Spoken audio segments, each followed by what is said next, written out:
व्याप्तं च दिव्याकृतिं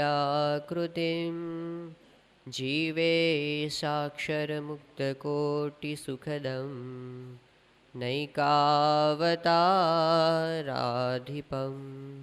ज्ञेयं श्रीपुरुषोत्तमं मुनिवरेर्वेदादिकीर्त्यं विभुं तं मूलाक्षरयुक्तमेव सहजा नंदं च वन्दे सदा। श्री स्वामिनारायण भगवाननी जय। अक्षर पुरुषोत्तम महाराजनी जय। गुणातीतानंद स्वामी महाराजनी जय। भगतजी महाराजनी जय। शास्त्रीजी महाराजनी जय। योगीजी महाराजनी जय। प्रमुख स्वामी महाराजनी जय। दिल्ली अक्षरधाम महोत्सवनी जय।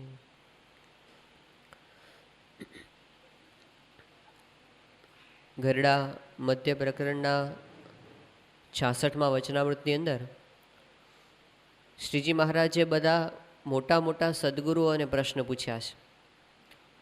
મુક્તાનંદ સ્વામી, ગોપાળાનંદ સ્વામી, બ્રહ્માનંદ સ્વામી, શુકાનંદ સ્વામી, આ બધા સંતોને મહારાજે પ્રશ્ન પૂછ્યા છે. એમાં મહારાજે ગોપાળાનંદ સ્વામીને એવો પ્રશ્ન પૂછ્યો છે કે કોઈને અષ્ટાંગ યોગ થાય છે અને સમાધિ સિદ્ધ થાય છે. એ સિદ્ધ થયા પછી સમાધિમાં જે સ્વરૂપ દેખાય છે એમાં વધારે વૃત્તિ રહે છે અને પ્રગટ ભગવાનને વિશે ભક્તિ ગૌણ થઈ જાય છે. તો આવી ખામી આવે છે એનું કારણ શું છે? ગોપાળાનંદ સ્વામીએ પ્રશ્નનો જવાબ આપવા પ્રયત્ન કર્યો પણ એમને ફાવ્યો નહીં. ત્યારે મહારાજે ત્યાં આગળ એવું સમજાવ્યું છે કે જે ભૂલ આપણી સમજાતી ન હોય એ ભૂલ સમજવા માટે ભગવાનને પ્રાર્થના કરવી કે મારી ભૂલ તમે ઓળખાવો. અને ત્યાં મહારાજે દ્રષ્ટાંત એવું આપ્યું છે કે જેમ કોઈ માણસ ઉપર કંઈ આરોપ આવ્યો હોય તો લોખંડનો લાલચોળ ગોળો ઝાડીને પોતે પોતાની સત્યતાની કસોટીમાંથી પસાર થાય છે કે જો હું સાચો હોઉં તો આ ગોળો હું લોખંડનો ઝાલું તો પણ મને કંઈ થવું જોઈએ નહીં. એવી પહેલાં આપણે શાસ્ત્રોમાં એવી રીત ચાલી આવતી હતી. શ્રીજી મહારાજના વખતમાં પણ એવા પ્રસંગો બનેલા છે કે ગોળો ઝાલીને પોતાની સત્યતાની કસોટીમાંથી એ પસાર થાય. પણ વાત મહારાજ એવી કહેવા માગે છે કે આપણે કેવી રીતે આપણી ભૂલ સમજવી.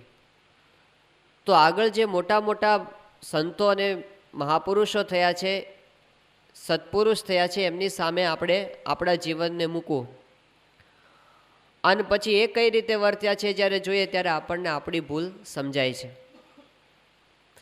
એમને તો આપણને એવું લાગતું કે આપણે બરાબર છીએ, હું જે કરું છું એ બરાબર છે. પણ જ્યારે આપણે ગુણાતીતાનંદ સ્વામીની સાથે આપણા જીવનને મૂકીએ, ભગતજી મહારાજની સાથે મૂકીએ, શાસ્ત્રીજી મહારાજની સામે એની બાજુમાં રાખીએ, યોગીજી મહારાજની બાજુમાં રાખીએ અને પ્રમુખ સ્વામી મહારાજની બાજુમાં રાખીએ, ત્યારે આપણને ખબર પડે કે આપણે કેટલો સુધારો કરવાનો બાકી છે. યોગીજી મહારાજે શાસ્ત્રીજી મહારાજ પાસે પ્રાર્થનાની શરૂઆત કરતાં કીધું, હે શાસ્ત્રીજી મહારાજ, તમારી કસણીમાં હંમેશા રહેવાય, તમારા શરણમાં રહેવાય એવા ગુણ આપજો. પછી કહે છે કે તમારા ભક્તોમાં સુરદભાવ રહે, મન નોખું ન રહે, મનુષ્ય ભાવ ન આવે, સદાય દિવ્ય ભાવ રહે તેવા આશીર્વાદ આપજો. ભક્તની સાથે સુરદભાવ રાખવાની આટલી જરૂર છે એવું જ હજી આપણને સમજાતું નથી. પણ યોગીજી મહારાજે આટલી બધી વાત કરી છે ત્યારે આપણે ગોળો ઝાલવાનો કે એમને જ્યારે આટલું અગત્યનું લાગ્યું છે ત્યારે આ વાત કંઈક મહત્ત્વની તો હોવી જોઈએ ખરી.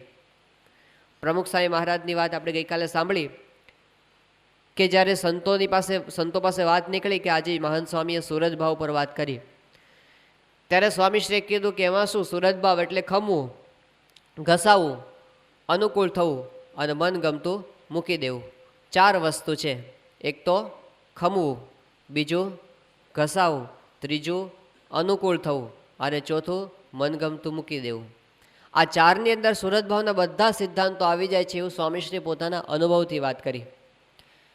તો યોગીજી મહારાજે પોતાના જીવનમાં કેટલું બધું ખમીને આપણને બધું શીખવાડ્યું છે.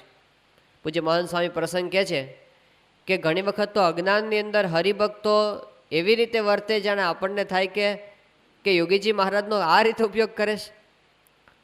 એક હરિભક્ત યોગીજી મહારાજ પાસે આવ્યા અને બાપાને કે મને છે ને તમે આશીર્વાદ લખી આપો. કે શું કે આશીર્વાદ? કે હું કહું એમ તમે લખી આપો. એ કે હા સારું, હું શું લખાવું કહો. એટલે યોગીજી મહારાજે કાગળ લીધો કે લખો કે તમે 100 વર્ષ જીવશો. એટલે યોગીજી મહારાજ તમે 100 વર્ષ જીવશો. પછી કીધું કે તમારા શરીરમાં રોગ નહીં આવે. યોગીજી મહારાજ લખ્યું તમારા શરીરમાં રોગ નહીં આવે. હવે જેવું યોગીજી મહારાજ પહેલાં લખાવે એવું લખે તો સત્પુરુષ પોતે કેટલા બધા સરળ થાય છે અને કેટલા બધા પોતાનું ગમતું મૂકીને આપણું ખમતા હોય છે. મુંબઈની અંદર એકવાર એવું થયું કે એક હરિભક્ત દેશમાં આવતા હતા ત્યાંથી. તો યોગીજી મહારાજને કીધું કે સ્વામી મારે જવાનો ટાઈમ થયો. યોગીજી મહારાજ કે તમે થોડીક વાર ઊભા રહો, હું તમને કાગળ લખી આપું. યોગીજી મહારાજની ભાવના એવી કે આપણે પોસ્ટ કરવો ન પણ હાથો કાગળ પહોંચી જાય તો એટલો ખર્ચો બચે ઠાકોરજીનો. એટલે એમણે કીધું તમે ઊભા રહો, હું કાગળ લખી આપું છું. સભા ચાલુ હતી, એ હરિભક્તને ઊભા રાખ્યા.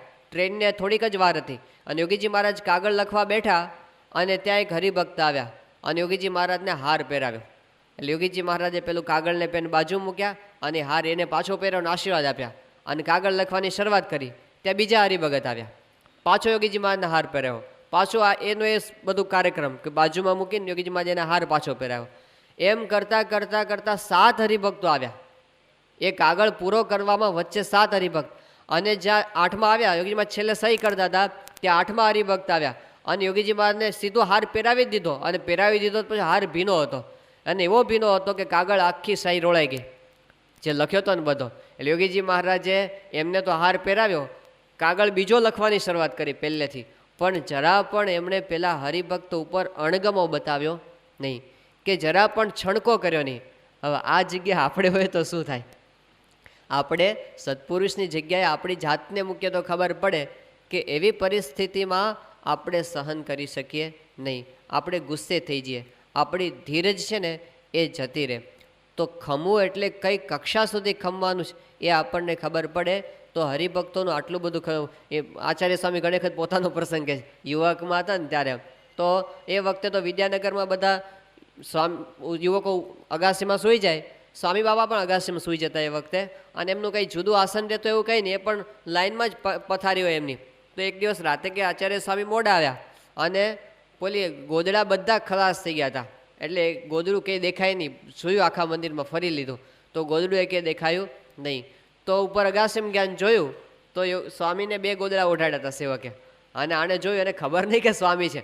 કોણ લાટ સાહેબનો દીકરો 2 ગોદડા ઓઢીને હોઈ ગયો એમ કરીને ખેંચ્યું એને તો, અને સ્વામી હતા. અને પછી એ તો ઊભા ના રહે ત્યાં આગળ. સ્વામીને ખબર પડી કે આને આવું થયું છે, પણ એમણે પાછું યાદ પણ નથી દેવરાયું કે રાતે ગોદડું તમે ખેંચ્યું હતું મારું, એવું એમણે કીધું નથી.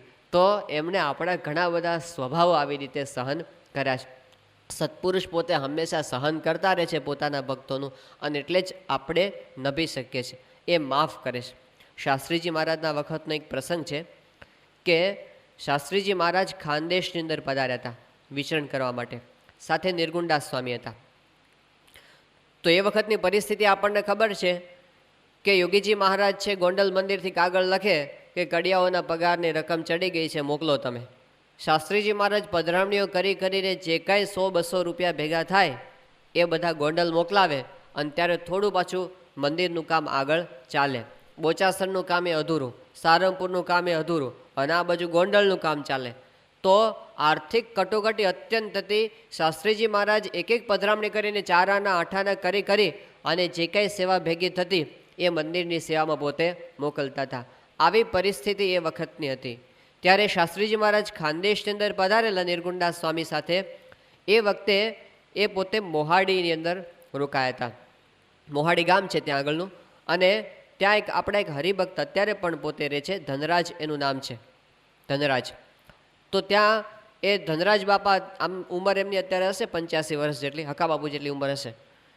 એ વખતે કિશોર અવસ્થાની અંદર 13-14 વર્ષની અવસ્થામાં, અને આ સંતોની સાથે પોતે ફરે કાયમ આવે ત્યારે નિર્ગુણદાસ સ્વામીના છોકરા ઉપર હેત કે આ કિશોર બહુ સારો છે, એટલે એમને પોતે કામ સોંપે, આમ એ ચપળ પાછા અને કામ પોતે બધું કરી નાખે, એટલે એમના પર રાજીપો નિર્ગુણદાસ સ્વામીનો.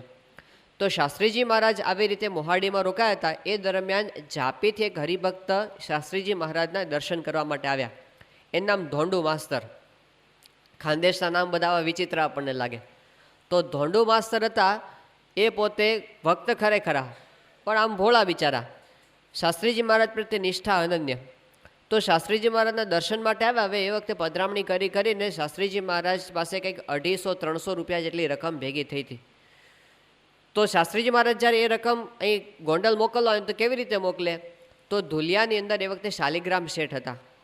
જે કાંઈ રકમ એકઠી થાય એ શાસ્ત્રીમાં શાલિગ્રામ શેઠ પાસે મોકલી આપે. શાલિગ્રામ શેઠ છે ત્યાંથી મની ઓર્ડર કરી અને ગોંડલ સુધી પહોંચાડી દે. તો શાસ્ત્રીજી મહારાજે આ ધોંડુ માસ્તર દર્શને આવ્યા હતા. એમને કીધું કે તમે ઝાપી ક્યારે જવાના? કે સ્વામી હું બપોરે પાછું જવાનું.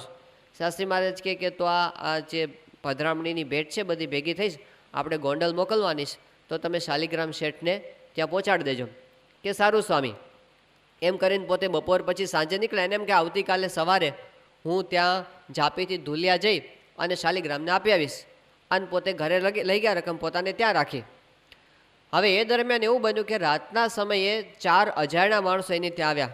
પેલા ગામડાના હોય ને, ભીલ લોકો જેવા એવા. અને એમની પાસે સોનું હતું ઘણું બધું, એક પોટલી ભરીને હોય એટલું બધું સોનું, અને બધા ઘરેણાં એમની પાસે મૂક્યા.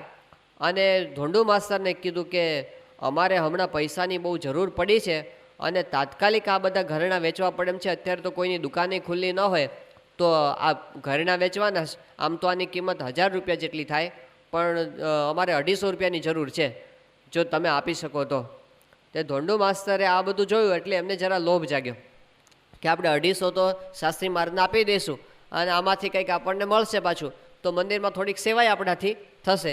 એમની પરિસ્થિતિ સાધારણ, એટલે એમને થયું કે આપણે પેલા 250 છે ને આપીને સોનું ખરીદી લઈએ. એટલે એમણે એ 250 રૂપિયા પેલાને આપ્યા અને એ પેલા ઘરેણાં હતા ને એ બધા લઈ લીધા. અને પેલા લોકો તો નીકળી ગયા પછી તરત. હવે આ ધોંડુ માસ્તર પાસે આ બધું મિલકત આવી, પેલા સોનેના ઘરેણા બધા. એમને થયું આપણે હવે સોનીને બતાવીએ શું છે. એટલે રાત્રે ને રાતે એ સોનીને ઘરે ગયા અને પેલાને બતાવ્યું કે જો આ ઘરેણા શું છે. અને પેલા સોનીએ જોયું, એ કે આમાંથી એકે સાચું નથી. અને આમને જે ધ્રાસકો પડ્યો કે શાસ્ત્રીજી મહારાજને હવે હું મોઢું શું બતાવીશ. અને બિચારો ભગત એટલે કાંઈ બોલી શકે નહીં, એટલે મનમાં મૂંઝાયા કરે. આ બાજુ શાસ્ત્રીજી મહારાજ યોગી બાપાને પોચના કાગળની રાહ જુએ કે અઠવાડિયું થઈ ગયું, હજી જોગી મહારાજનો પોચનો કાગળ કેમ આવ્યો નહીં? 8-9 દિવસ થયા, 10 દિવસ થયા, છતાંય આવ્યો નહીં કાંઈ. એટલે શાસ્ત્રીજી મહારાજે પછી વિચાર્યું કે આપણે આનું શાલિગ્રામ શેઠ પાસે જવું પડશે. એટલે એમણે ઘોડાગાડીમાં બેસાડ્યા. આ બાજુ નિર્ગુણદાસ સ્વામીને ખબર પડી. એ કે શાસ્ત્રીમાને કીધું કે આપણે પેલા પૈસા મોકલવાનું શું થયું? શાસ્ત્રીમાં જ કે મેં તો આમની સાથે મોકલી દીધું, ધોંડુ માસ્તર સાથે. શાસ્ત્રીમાં નિર્ગુણદાસ સ્વામી કે એની હારું કામ મોકલે? આપણો છોકરો છે ને આ ધનરાજ, એની સાથે મોકલવા જોઈએ ને. શાસ્ત્રીમાં જ કે હવે પહેલાં આવ્યા હતા એની ભેગા મેં મોકલી દીધા, છોકરો જાય ગમે તે, આપણે તો શાલિગ્રામ સુધી પહોંચાડવાના હતા ને. કે ના ના, પણ તમે એને હા મુકા મોકલ્યા. બંનેને થોડો મીઠો ઝઘડો થયો. પછી શાસ્ત્રીમાં જ કે હાલો આપણે જઈએ ત્યાં ધુલિયા. એટલે ઘોડાગાડી ભાડે કરી અને શાસ્ત્રીજી મહારાજ, નિર્ગુણદાસ સ્વામી અને ધનરાજ આ ત્રણે ઉપડ્યા અને ધુલિયા જઈને આ શાલિગ્રામ શેઠને ઘરે પહોંચ્યા. અને એમને ઘરે જઈને શાસ્ત્રી મહારાજે કીધું કે તમે પેલી આપણે ઠાકોરજીની સેવા મોકલવાની હતી ગોંડલ, એ મોકલી દીધી તમે? કઈ સેવાની વાત કરો છો? કે કેમ પેલા ધોંડુ માસ્તર કાંઈ તમને આપી ગયા નથી? કે મને કાંઈ આપ્યું નથી. શાસ્ત્રી મહારાજ કે હાલો ઝાપી. એટલે ઘોડાગાડી પાછા બેઠા અને ઘોડાગાડી આખી આવી ઝાપી અને આને ઘરે પહોંચ્યા, ધોંડુ માસ્તરને ઘરે. અને પછી એમને ઘરે જઈને શાસ્ત્રી મહારાજ કીધું કે શું ધોંડુ માસ્તર પહેલાં આપણે રકમ તમે આપ્યા? એ કે હા મેં આપી દીધી. તે તો ના પાડે, હાલ અમારી યારે. એમ કરીને એને ઘોડાગાડી બેહાડ્યા. અને શાસ્ત્રી મહારાજ પાછા આવ્યા ધુલિયા બાજુ. રસ્તામાં ધનરાજ પેલાને સમજાવે કે આ શું થાય, તમે કંઈક બોલી જાઓ. પેલા બિચારા મનમાં મૂંઝાય અને બીક લાગે કે શાસ્ત્રીમાં શું કહેશે. અને જ્યાં પેલા ધુલિયા આવ્યા શાલિગ્રામ શેઠને ઘરે, અને પછી જેવા ઉતર્યા ને એવા ધોંડુ માસ્તર ધ્રુસકે રડી પડ્યા. અને એમનાથી રહેવાયું નહીં. શાસ્ત્રીમાં કે શું થયું છે? ત્યારે એમણે કીધું કે સ્વામી આવો પ્રસંગ બની ગયો અને મેં લોભમાં પૈસા પેલાને આપ્યા અને પેલા ઘરેણા તો બધા ખોટા નીકળ્યા. શાસ્ત્રીજી મહારાજ એક શબ્દ બોલ્યા નથી. આ ધનરાજ બાપા પાસેથી સાંભળેલો પ્રસંગ છે. શાસ્ત્રીમાં જ એક શબ્દ બોલ્યા નથી કે કઈ વાંધો નહીં, મહારાજની ઈચ્છા, અને પછી પોતે પાછા ત્યાંથી અહીંયા મોહાડી આવી ગયા. પણ આવી પરિસ્થિતિમાં માણસની ધીરજ રહી શકે નહીં. જ્યારે 4 આઠાના ભેગા કરીને આવી પરિસ્થિતિમાં મંદિરો થતા હોય અને ત્યાં આટલી મોટી રકમની કોઈ આવી રીતે આમ વેડફી નાખે ત્યારે એના પ્રત્યે કેવો ભાવ થાય. પણ શાસ્ત્રીજી મહારાજ સમજતા હતા કે આ બધા કરતાં પણ ભગત અગત્યનો છે, હરિભક્ત અગત્યનો છે. આપણે કંઈક મંદિરનો વ્યવહાર સંભાળતા હોઈએ, કંઈક આપણને સેવા આપી હોય, કોઈક વિભાગ આપ્યો હોય, અને પછી જો કોકની કંઈક ભૂલ થાય તો આપણે આ વસ્તુ ભૂલી જઈએ છીએ કે ગમે તેટલી મોટી વસ્તુ હોય માણસ કરતાં વધારે મહત્ત્વની નથી. પેલો ભગત અગત્યનો છે, આપણે એ ભૂલી જઈએ. સુરત ભાવ ત્યાં આપણે રાખી શકતા નથી. તો આવું ખમવું, આવું માફ કરવું એ આપણને સત્પુરુષના જીવનની અંદર જોવા મળે છે. બીજો એક પ્રસંગ અહીંયા આગળ બોચાસણનો છે. શાસ્ત્રીજી મહારાજ બોચાસણમાં બિરાજમાન હતા અને સમયના દિવસો હતા એટલે અમદાવાદથી ખેંગારજીભાઈ ચૌહાણ આવ્યા હતા. ખેંગારજીભાઈ ચૌહાણ એટલે આપણે સ્વામિનારાયણ પ્રકાશ મેગેઝિનના આદ્યતંત્રી કહેવાય અને બહુ જ નિષ્ઠાવાન ભક્ત પોતે.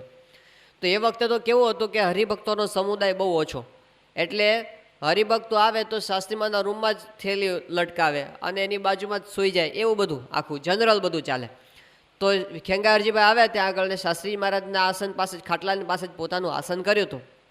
સવારે ખેંગારજીભાઈ વહેલા ઉઠી ગયા. હવે આ બાજુ શું થયું કે શાસ્ત્રીજી મહારાજ પાસે કોઈક આગલા દિવસે સાંજના સમયે કેસર આપવા માટે આવ્યું હતું. 40 રૂપિયાનું કેસર એ વખતે શાસ્ત્રીજી મહારાજને કીધું કે લો આ પડીકાની અંદર કે આ કેસર ઠાકોરજી માટે. તો શાસ્ત્રી મહારાજને લાગ્યું કે અત્યારે આને ક્યાં રાખવું, એટલે એ વખતે છે ઠાકોરિયા લોટા, મોટી સાઇઝના લોટા રહેતા, જગ સાઇઝના, આટલા મોટા મોટા લોટા. એટલે શાસ્ત્રીમાનો લોટો હતો પોતાના પેલે ખાટલાની બાજુમાં. શાસ્ત્રી મહારાજે કેસર લઈને એ લોટા મૂકી રાખ્યું પહેલામાં. હવે ખેંગારજીભાઈ સવારે વહેલા ઉઠ્યા અને એમને જવાનું હતું દિશાએ. તો એ વખતે કાંઈ સંડાસ કાંઈ આપણી વ્યવસ્થા અત્યારે છે એવી હતી નહીં, ખુલ્લામાં જવાનું થાય. તો એ પોતે પોતાનો લોટો લાવવાનું ભૂલી ગયા હતા. એટલે હરિભક્તો એટલી બધી આત્મીયતાનો વ્યવહાર એટલો બધો, એટલે કંઈ જુદું મળે નહીં, શાસ્ત્રીમાંનો લોટો ઉઠાવ્યો એને અને એ લઈ અને અંધારામાં તો કાંઈ દેખાવાનું નહીં કે અંદર કાંઈ છે કે નહીં, એટલે એણે ભર્યું એમાં પાણી અને પછી ગયા એ તો દિશાએ. પછી જ્યારે છેલ્લે એમને ખબર પડી કે આમાં કંઈક છે ત્યારે ખ્યાલ આવ્યો કે આ તો કેસરનું પાણી હતું, એટલે એનાથી અભિષેક કર્યો એમણે. પણ પછી એમને એટલું બધું દુઃખ થયું કે આ શાસ્ત્રી મહારાજ આ કેસર એમાં રાખ્યું હતું અને મારું શું થશે હવે. પણ શાસ્ત્રી મહારાજ એ આવે ને ત્યારે શાસ્ત્રી મહારાજ જાગી ગયા હતા અને બધી પરિસ્થિતિ પામી ગયા, હાથમાં લોટો પકડીને એને આવતા જોયા. એને એટલા બધા ગભરાય. શાસ્ત્રીજી મહારાજ એને ધરપત આપે, એને એ કે તું ગભરાઈશ નહીં, મૂંઝાઈશ નહીં, આ તો જ્યારથી આવ્યો ને ત્યારથી હું એને ધૂળ જ સમજતો હતો. અને એટલું કહીને શાસ્ત્રી મહારાજને સાંત્વન આપી દીધું, પેલા ભક્તને દુઃખી થવા દીધો નહીં. તો આવા પ્રસંગોની અંદર આપણને ખબર પડે કે એમની ભાવના કેવી છે કે ખમી ખાય, માફ કરી દે, પ્રસંગ સાચવી લે. એ આપણે એમના જીવનમાંથી શીખવાનું છે. તો એમની બાજુમાં આપણી જાતને મૂકીએ ત્યારે ખબર પડે કે ખમવામાં આપણે કેટલું બધું બાકી રહી જાય છે, કેટલી નાની નાની વાતમાં આપણે ધીરજ ગુમાવી દઈએ અને કોકના પર ગુસ્સે થઈ જઈએ છીએ. એટલે સ્વામી આપણને શીખવાડ્યું કે એક તો ખમવું એ સુરત ભાવ છે. બીજી એક મહત્ત્વની વાત સમજાવી છે સ્વામીશ્રીએ કે ઘસાવું. આ ઘસાવું છે ને પ્રેમ વિના ક્યારેય થતું નથી. કોકના માટે આપણે ઘસાઈ ક્યારે શકીએ? જ્યારે એના પ્રત્યે પ્રેમ હોય, એના માટે આપણને આદર હોય. શ્રીજી મહારાજની આ રીત છે. ગુણાતીતાનંદ સ્વામી એમની વાતોમાં એવું સમજાવ્યું છે કે જ્યારે સુખદેવજી કલ્યાણ કરવા માટે આવે ત્યારે એની રીત જુદી હોય, જ્યારે રામચંદ્ર ભગવાન કલ્યાણ કરવા માટે આવે ત્યારે એની રીત જુદી હોય, જ્યારે ઋષભદેવ કલ્યાણ કરવા માટે આવે ત્યારે એની રીત જુદી હોય, જ્યારે શ્રી કૃષ્ણ ભગવાન કલ્યાણ કરવા માટે આવે ત્યારે એની રીત જુદી હોય. અને આજે શ્રીજી મહારાજની કલ્યાણ કરવાની રીત પણ જુદી છે અને રીત આપણે સમજવી. તો મહારાજની રીત કઈ છે? શ્રીજી મહારાજના વચનામૃત સામુ જોઈએ ત્યારે આપણને ખબર પડે છે. સામાન્ય રીતે લોકમાં એવી માન્યતા છે કે ભગવાન ભજવા હોય એને એકાંત પકડવું પડે, એને સમુદાય છોડી અને જંગલમાં જતા રહેવું પડે. અને ભારતની અંદર આપણે જોઈએ છે હજારો વર્ષોથી એવી પરંપરા ચાલતી આવે છે કે જ્યારે ધ્રુવજીને ભગવાન ભજવાની ઈચ્છા થઈ તો રાજ્ય છોડીને જંગલમાં જતા રહ્યા. ભરતજીની ઈચ્છા થઈ ભગવાનને પામવાની તો જંગલમાં જતા રહ્યા. એવી રીતે જેને જેને ઈચ્છા થઈ કે ભગવાન બુદ્ધને ઈચ્છા થઈ ગૌતમ બુદ્ધને તો જંગલમાં જતા રહ્યા, મહાવીર સ્વામીને ઈચ્છા થઈ તો જંગલમાં જતા રહ્યા, ગોપીચંદને ઈચ્છા થઈ તો જંગલમાં જતા રહ્યા, ભર્તૃહરિની ઈચ્છા થઈ તો જંગલમાં જતા રહ્યા. પણ શ્રીજી મહારાજે કેવી રીત પ્રવર્તાવીશ? તો મહારાજે મધ્યના 63માં વચનામૃતની અંદર કીધું કે આત્મસત્તા રૂપે વર્તવું એ તો બહુ જ મોટી વાત છે. એનો મહિમા કહીને પછી શ્રીજી મહારાજ કહે છે કે આત્મસત્તા રૂપે વર્તવું એના કરતાં પણ ભગવાનના ભક્ત ભેળું દેહ ધરીને રહેવું ને એ મોટી વાત છે. એના કરતાં પણ આગળ મધ્યના 48માં મહારાજ કહે છે કે અમારે કાંઈ હવે જન્મ ધરવાનું નિમિત્ત તો હવે બીજું કાંઈ નથી, પણ કાંઈક નિમિત્ત ધારણ કરીને પણ આ હરિભક્તને મધ્યમાં જન્મ ધરવો એવી અમારી ઈચ્છા રહ્યા કરે છે. તો શ્રીજી મહારાજને આ ભક્તોનો સમુદાય એટલો મહિમાસભર લાગે છે. આપણે ભેગા રહેવાનું છે. અંત્યના 13માં અને અંત્યના 21માં બેમાં મહારાજ કીધું કે અમારી રુચિ પહેલાં તો એવી હતી કે અમને જંગલમાં રહેવું ગમે, નદીનો કિનારો ગમે, એકાંત સ્થાન ગમે, પણ છતાંય અમે આ ભક્તનો સમુદાય દેખીને અહીં ટક્યા છીએ. બાકી અમારે કાંઈ શહેર કે પાટણ અમને ગમતા નથી. તો શ્રીજી મહારાજને આ સમુદાય ગમે છે અને આપણને પણ મહારાજે ઉપદેશ આપ્યો છે. વડતાલના 5મા મહારાજે શું કીધું છે કે નિશ્ચયમાં ખામીઓનું લક્ષણ શું છે? તો જે ભક્તને નિશ્ચયમાં ખામી હોય એને સમુદાય ન ગમે, એ હરિભક્તની ભીષણમાં રહી શકે નહીં અને એ છે ને એકાંત પકડે અને એકલો રહે કે આપણે આપણું કલ્યાણ કરશું, ભજન કરશું આપણી રીતે. મહારાજ કે એવું રહે તો સમજવું કે નિશ્ચયની અંદર હજી ખામી છે. આ સમુદાયનો મહિમા આપણે જે સમજી શક્યા નથી. તો આ હરિભક્તોનો સમુદાય એ દિવ્ય છે.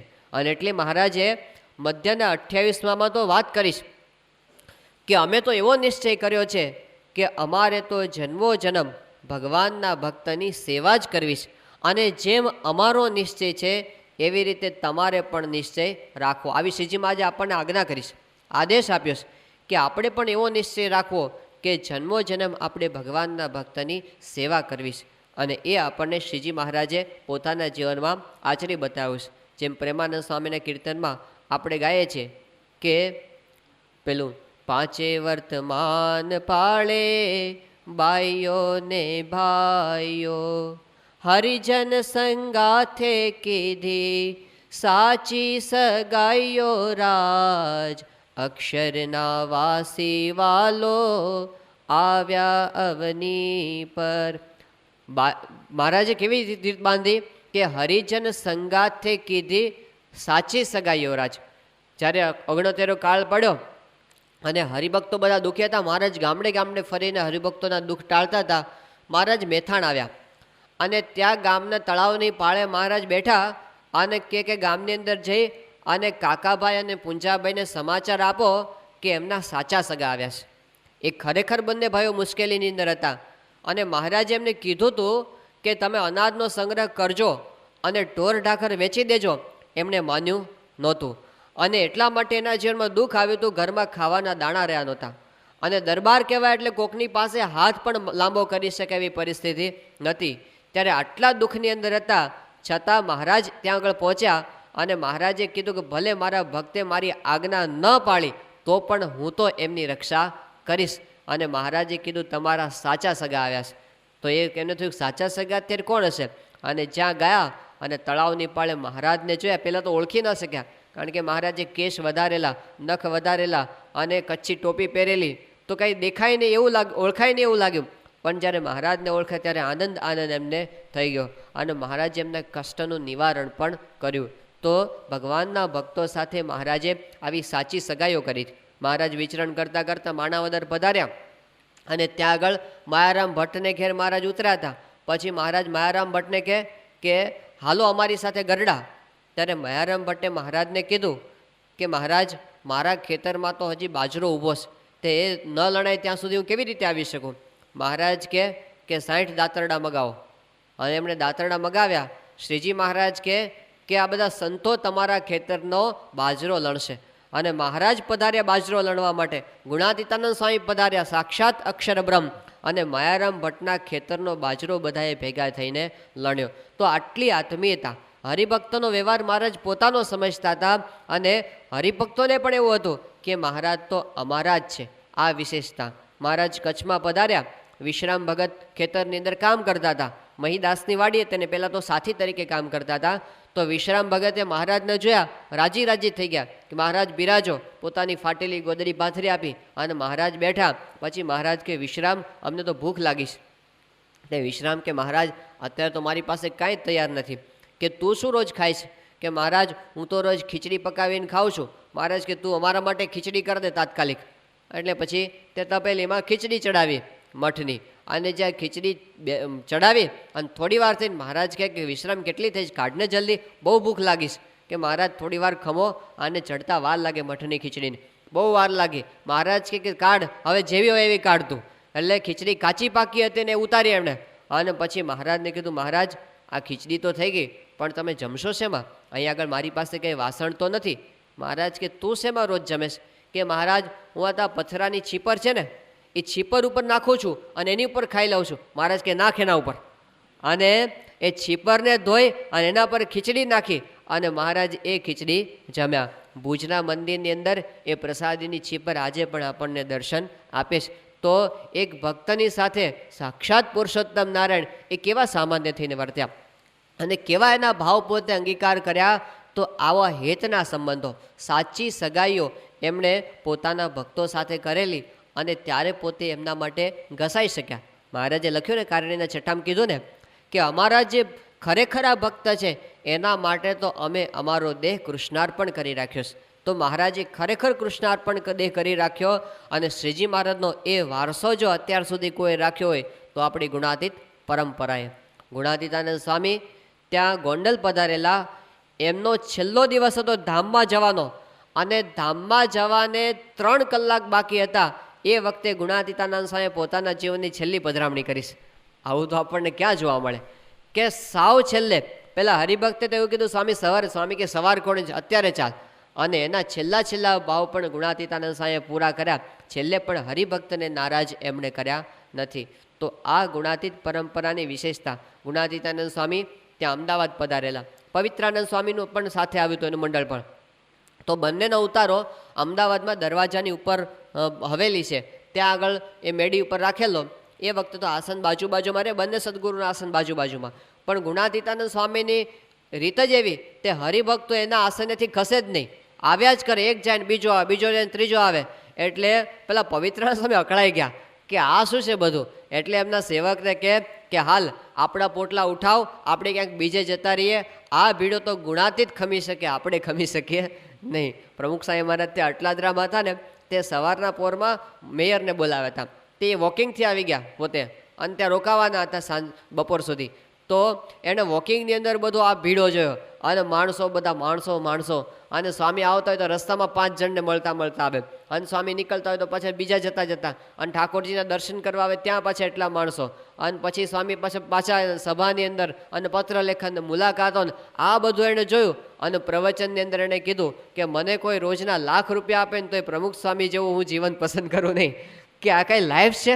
આ કે એને પોતાની કોઈ પ્રાઇવસી નથી, એને પોતાની 1 સેકન્ડ પોતાના જીવનની અંદર નથી. અને એમના જીવનમાં નહીં સન્ડે અને નહીં હોલિડે. આપણે રજા હોય ત્યારે એમને ડબલ ભીડો, જ્યારે બીજાને રવિવાર હોય ત્યારે એમને તો ભીડો વધવાનો. હજી સુધી એમણે પોતાના જીવનમાં વેકેશન માગ્યું નથી. અમેરિકાના પ્રમુખને મહિનાનું વેકેશન હોય છે, વર્ષમાં મહિનાનું વેકેશન તો અમેરિકાના પ્રમુખને પણ હોય છે. પણ સ્વામીના જીવનની અંદર કોઈ દિવસ વેકેશન નહીં, કોઈ દિવસ રજા નહીં, કોઈ દિવસ એમ નહીં કે ચલો આજ થોડો આરામ કરી લઈએ, એવું આપણે જોયું નથી. તો જે મહારાજે વાત કરી હતી કે અમે ભગવાનના ભક્ત માટે દેહ કૃષ્ણાર્પણ કરી રાખ્યો છે, એ આપણને આ પરંપરાની અંદર અત્યાર સુધી દેખાય છે. તો સ્વામી પોતે ઘસાયા છે. જગતની અંદર આપણને જોઈએ છે કે લોકો આવી રીતે એકબીજા માટે ઘસાય તો સ્વાર્થથી ઘસાય. મેનેજમેન્ટની અંદર એવું શીખવાડે છે કે તમારે છે ને પોઝિટિવ બેંક બેલેન્સ કરવું, ઇમોશનલ બેંક બેલેન્સ, આવું શીખવામાં આવે છે. કે તમે કોકના માટે કંઈક કરો, શેના માટે? કે જ્યારે તમારે જરૂર પડે ત્યારે કામ લાગે એટલા માટે. એટલે સ્વાર્થની ભાવનાથી લોકો જગતની અંદર ઘસાતા હોય છે. સત્પુરુષની વિશેષતા એ છે, એમને કોઈ સ્વાર્થ નથી, કેવળ પ્રેમ છે. જેમ સંતો પેલો દ્રષ્ટાંત આપે છે કે એક નાની છોકરી હતી 10 વર્ષની, અને એ દુબળી પાતળી, બહુ એનું શરીર એટલું બધું નહીં મજબૂત. એનો ભાઈ હતો ભફલા જેવો નાનો, 5 વર્ષનો હતો પણ આમ ભફલા જેવો અને વજનદાર. પણ પેલી છોકરી છે ને એના ભાઈને તેડીને પગથિયા ચડ્યા આમ, અને ચડે ને ઉતરે અને લઈને ફર્યા કરે. એટલે કોકે એને કીધું કે તું આ તારા ભાઈને આને લઈને તું ફરે છે તો તને આમ એનો ભાર નથી લાગતો?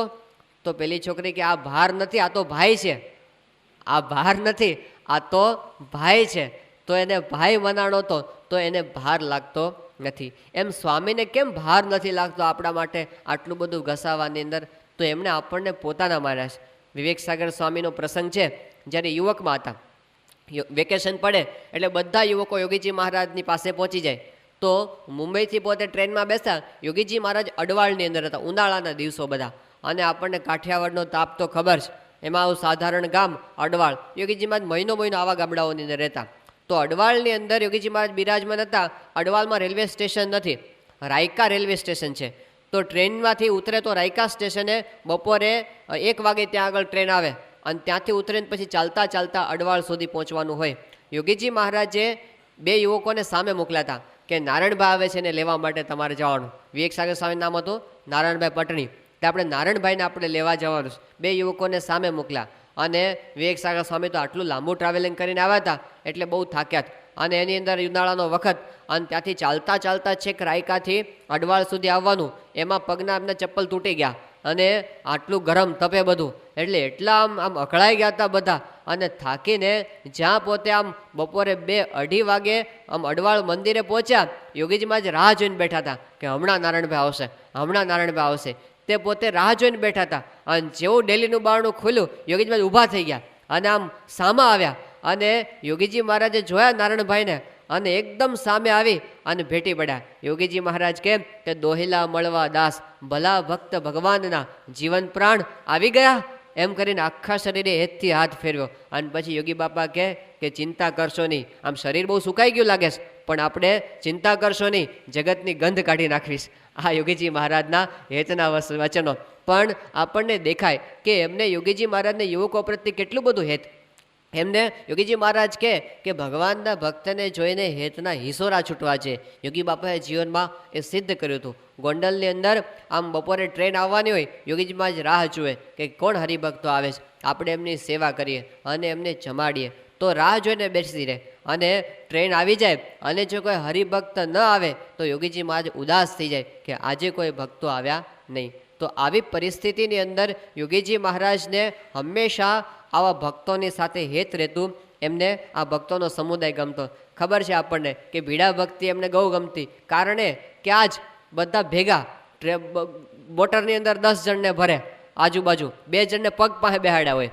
હવે આવી પરિસ્થિતિમાં બીજા બધા થાય અકળામણ થઈ જાય. આવું 1-2 દિવસ બરાબર છે. આપણે સમય આમ ગયા હોય ને તો આપણે ભીડો શું કામ ખમી શકીએ કે આ 2 દાડા છે ને, પછી ઘરે જઈને નિરાશ છે ને, એટલે આપણે 2 દાડા હખે દખે કાઢી નાખીએ. પણ કાયમનું આવું થાય એટલે પછી માણસ કંટાળે કે નહીં? પણ એમને ક્યારેય કંટાળો આવતો નહીં, કારણ કે આ હેત, તો આ સમુદાય જે ભગવાનના ભક્તનો છે એ એમને ગમે છે અને એને પોતાના માન્યા છે, એટલે પોતે ઘસાઈ શકે છે. સ્વામીશ્રીના જીવનમાં કેટલા પ્રસંગો આવે છે. આણંદનો પ્રસંગ તો બહુ પ્રસિદ્ધ છે કે સ્વામીશ્રી પોતે પધરામણી કરી અને બપોરે 2:30 વાગે જમવા માટે બેઠા, અને આમ થાળી મુકાઈ ગઈ હતી, અને પેલા હરિભક્ત આવ્યા કે સ્વામી મારે ત્યાં પધરામણી રહી ગઈ. સ્વામી કે પણ તમારે ત્યાં તો અમે પધરામણી આવી ગયા. તે કે સ્વામી તમે આવી ગયા પણ હું નહોતો. હવે એ છે ને પધરામણીમાં સ્વામીને આવતા વાર સામે શોધવા નીકળ્યા હતા, અને પાછળથી સ્વામી એમને ત્યાં પધરામણીએ જે આવ્યા કે સ્વામી તમે મારે ત્યાં આવી ગયા પણ હું હાજર નહોતો. સંતોએ સમજાવ્યું કે તમે નહોતા, તમારું ઘર તો હતું ને, એટલે પધરામણી તો તમારા ઘરે થઈ ગઈ, અને આશીર્વાદ લેવા હોય તો અહીં લઈ લો, એટલે 2 વસ્તુ ભેગી થઈ જાય. કે ના પણ સ્વામી મારે ત્યાં તમે આવો તો મને સારું. સ્વામીએ એ વખતે આમ થાળીને બાજુ મૂકી અને ઊભા થઈ ગયા હતા બપોરે 2:30 વાગે. તો આખી દુનિયાની અંદર આવા પ્રસંગો કેટલા હશે, આમ વર્લ્ડ રેકોર્ડ હશે આવી રીતે કે બપોરે 2:30 વાગે ભાણું મૂકી અને એક હરિભક્તને રાજી કરવા બીજી વાર પધરામણી ગયા હોય. આવા ગુરુના પ્રસંગો દુનિયામાં કેટલા જોવા મળે?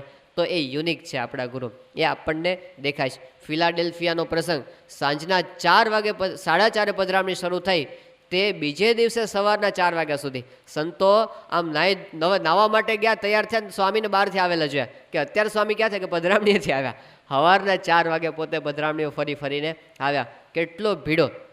જેની કલ્પના આપણે કરી શકીએ નહીં. મહારાષ્ટ્રનો કુર્દુવાડીનો પ્રસંગ છે કે રાતના 2:30 વાગે સ્વામીએ ત્યાં પધરામણી કરેલી. વડોદરામાં તો પૂજ્ય ત્યાગવલ્લભ સ્વામીના વખતનો જ રાતના 1:30 વાગે સ્વામીશ્રીએ પધરામણી ત્યાં આગળ કરેલી. તો આપણને અત્યારે તો વિવેકસાગર સ્વામી કહે છે કે ન ભૂતો ન ભવિષ્યથી એ દેખાય છે આપણને. આવો ભીડો કોઈએ સ્વામિનારાયણ સંપ્રદાયમાં હજી સુધી વેઠ્યો નથી અને કદાચ ભવિષ્યમાં કોઈ વેઠશે કે કેમ શંકા છે.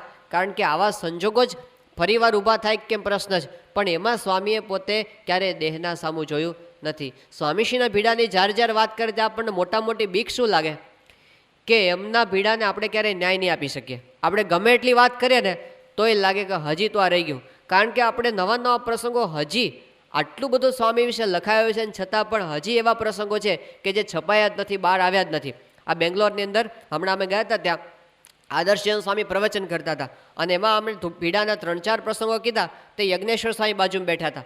એમણે કીધું કે અમે 77ની સાલમાં જ્યારે અમેરિકા ગયા હતા સ્વામીશ્રી સાથે, તો એ વખતનું વિચરણ તો એવું હતું કે ભાડાની ગાડીઓમાં ફરતા. આપણે હરિભક્તો પાસે એવી વ્યવસ્થા નહોતી કે પ્લેનમાં બેસાડી શકે. તો ગાડીની અંદર, ગાડી પણ પોતાની નહીં, ભાડાની ગાડીઓમાં સ્વામી પોતે ફરતા અને રાતોની રાત સુધી ટ્રાવેલિંગ ચાલે. આખી રાત ગાડીમાં ફરવાનું. છેક ન્યુયોર્કથી શરૂ કરી અને સ્વામી લોસ એન્જલસ સુધી ગાડીમાં ગયા હતા. 2,500-3,000 માઇલની મુસાફરી સ્વામીએ ગાડીમાં ફરીને કરી હતી બધી. તો આખી રાત વિચરણ કરવાનું અને સવારે જ્યાં મોટેલ આવે ત્યાં નાહી ધોઈ પૂજા કરી અને પાછું ટ્રાવેલિંગ ચાલુ. જે કંઈક ખાવાનું કહો, પીવાનું કહો, એ બધું અંદર ગાડીમાં પતાવવાનું. આવી પરિસ્થિતિની અંદર સ્વામી ફરતા હતા અને કે અમે બોસ્ટન પહોંચ્યા. તો બોસ્ટન રાતના સાંજના સમયમાં પહોંચ્યા અને પછી આ હાર્વર્ડ યુનિવર્સિટીનો જે હોલ હતો એમાં જ સભા હતી, જાહેર સભા. એ સભા પતાવી અને પછી બધી પધરામણીઓ કરી અને સ્વામી બધી જમીને પધરામણીઓ કરીને જ્યારે ઉતારે પહોંચ્યા રાતના 12:30 વાગ્યા હતા. એટલા થાક્યા હતા કે સંતોને તો ખાવાનો મૂડ નહોતો કે જઈને સીધા પડવું જ છે અને બધા જ એટલા બધા થાક્યા હતા. 12:30 વાગે જ્યાં સ્વામી આરામમાં જવાની તૈયારી કરતા હતા ત્યાં એક હરિભક્ત આવે કે સ્વામી મારે ત્યાં પધરામણી બાકી રહી ગઈ છે.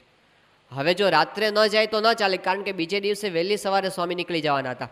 એટલે જો જવું હોય તો એ જ વખતે જવું પડે. યજ્ઞેશ્વર સ્વામી કે અમે એટલા બધા થાક્યા હતા કે અમને બધાને તો સ્વામી અમને કોઈને જોડમાં આવવાનું ન કે સારું, એવું મનમાં વિચાર આવી ગયો. ત્યારે એક સંતને પછી સ્વામીએ તૈયાર કર્યા. બીજા સંતોને કે તમે બધા સૂઈ જાઓ, અમે પધરામણીએ જઈ આવ્યા છે. હવે સૌથી વધુ ઉંમર પ્રમુખ સાહેબ મહારાજની હતી. એમના કરતાં તો બધા નાના હતા. અમે આટલા બધા થાક્યા હતા, સ્વામી કેટલા થાક્યા હશે. સ્વામી પેલા સંતને લઈને ગયા પધરામણીએ કે અમે એટલા બધા થાક્યા હતા. સાધારણ રીતે તો સ્વામી સૂવે પહેલાં આપણે સૂઈએ નહીં કોઈ દિવસ, અને આવે પછી જે સૂવે પછી સૂવા માટે જઈએ, આપણો સેવક ધર્મ.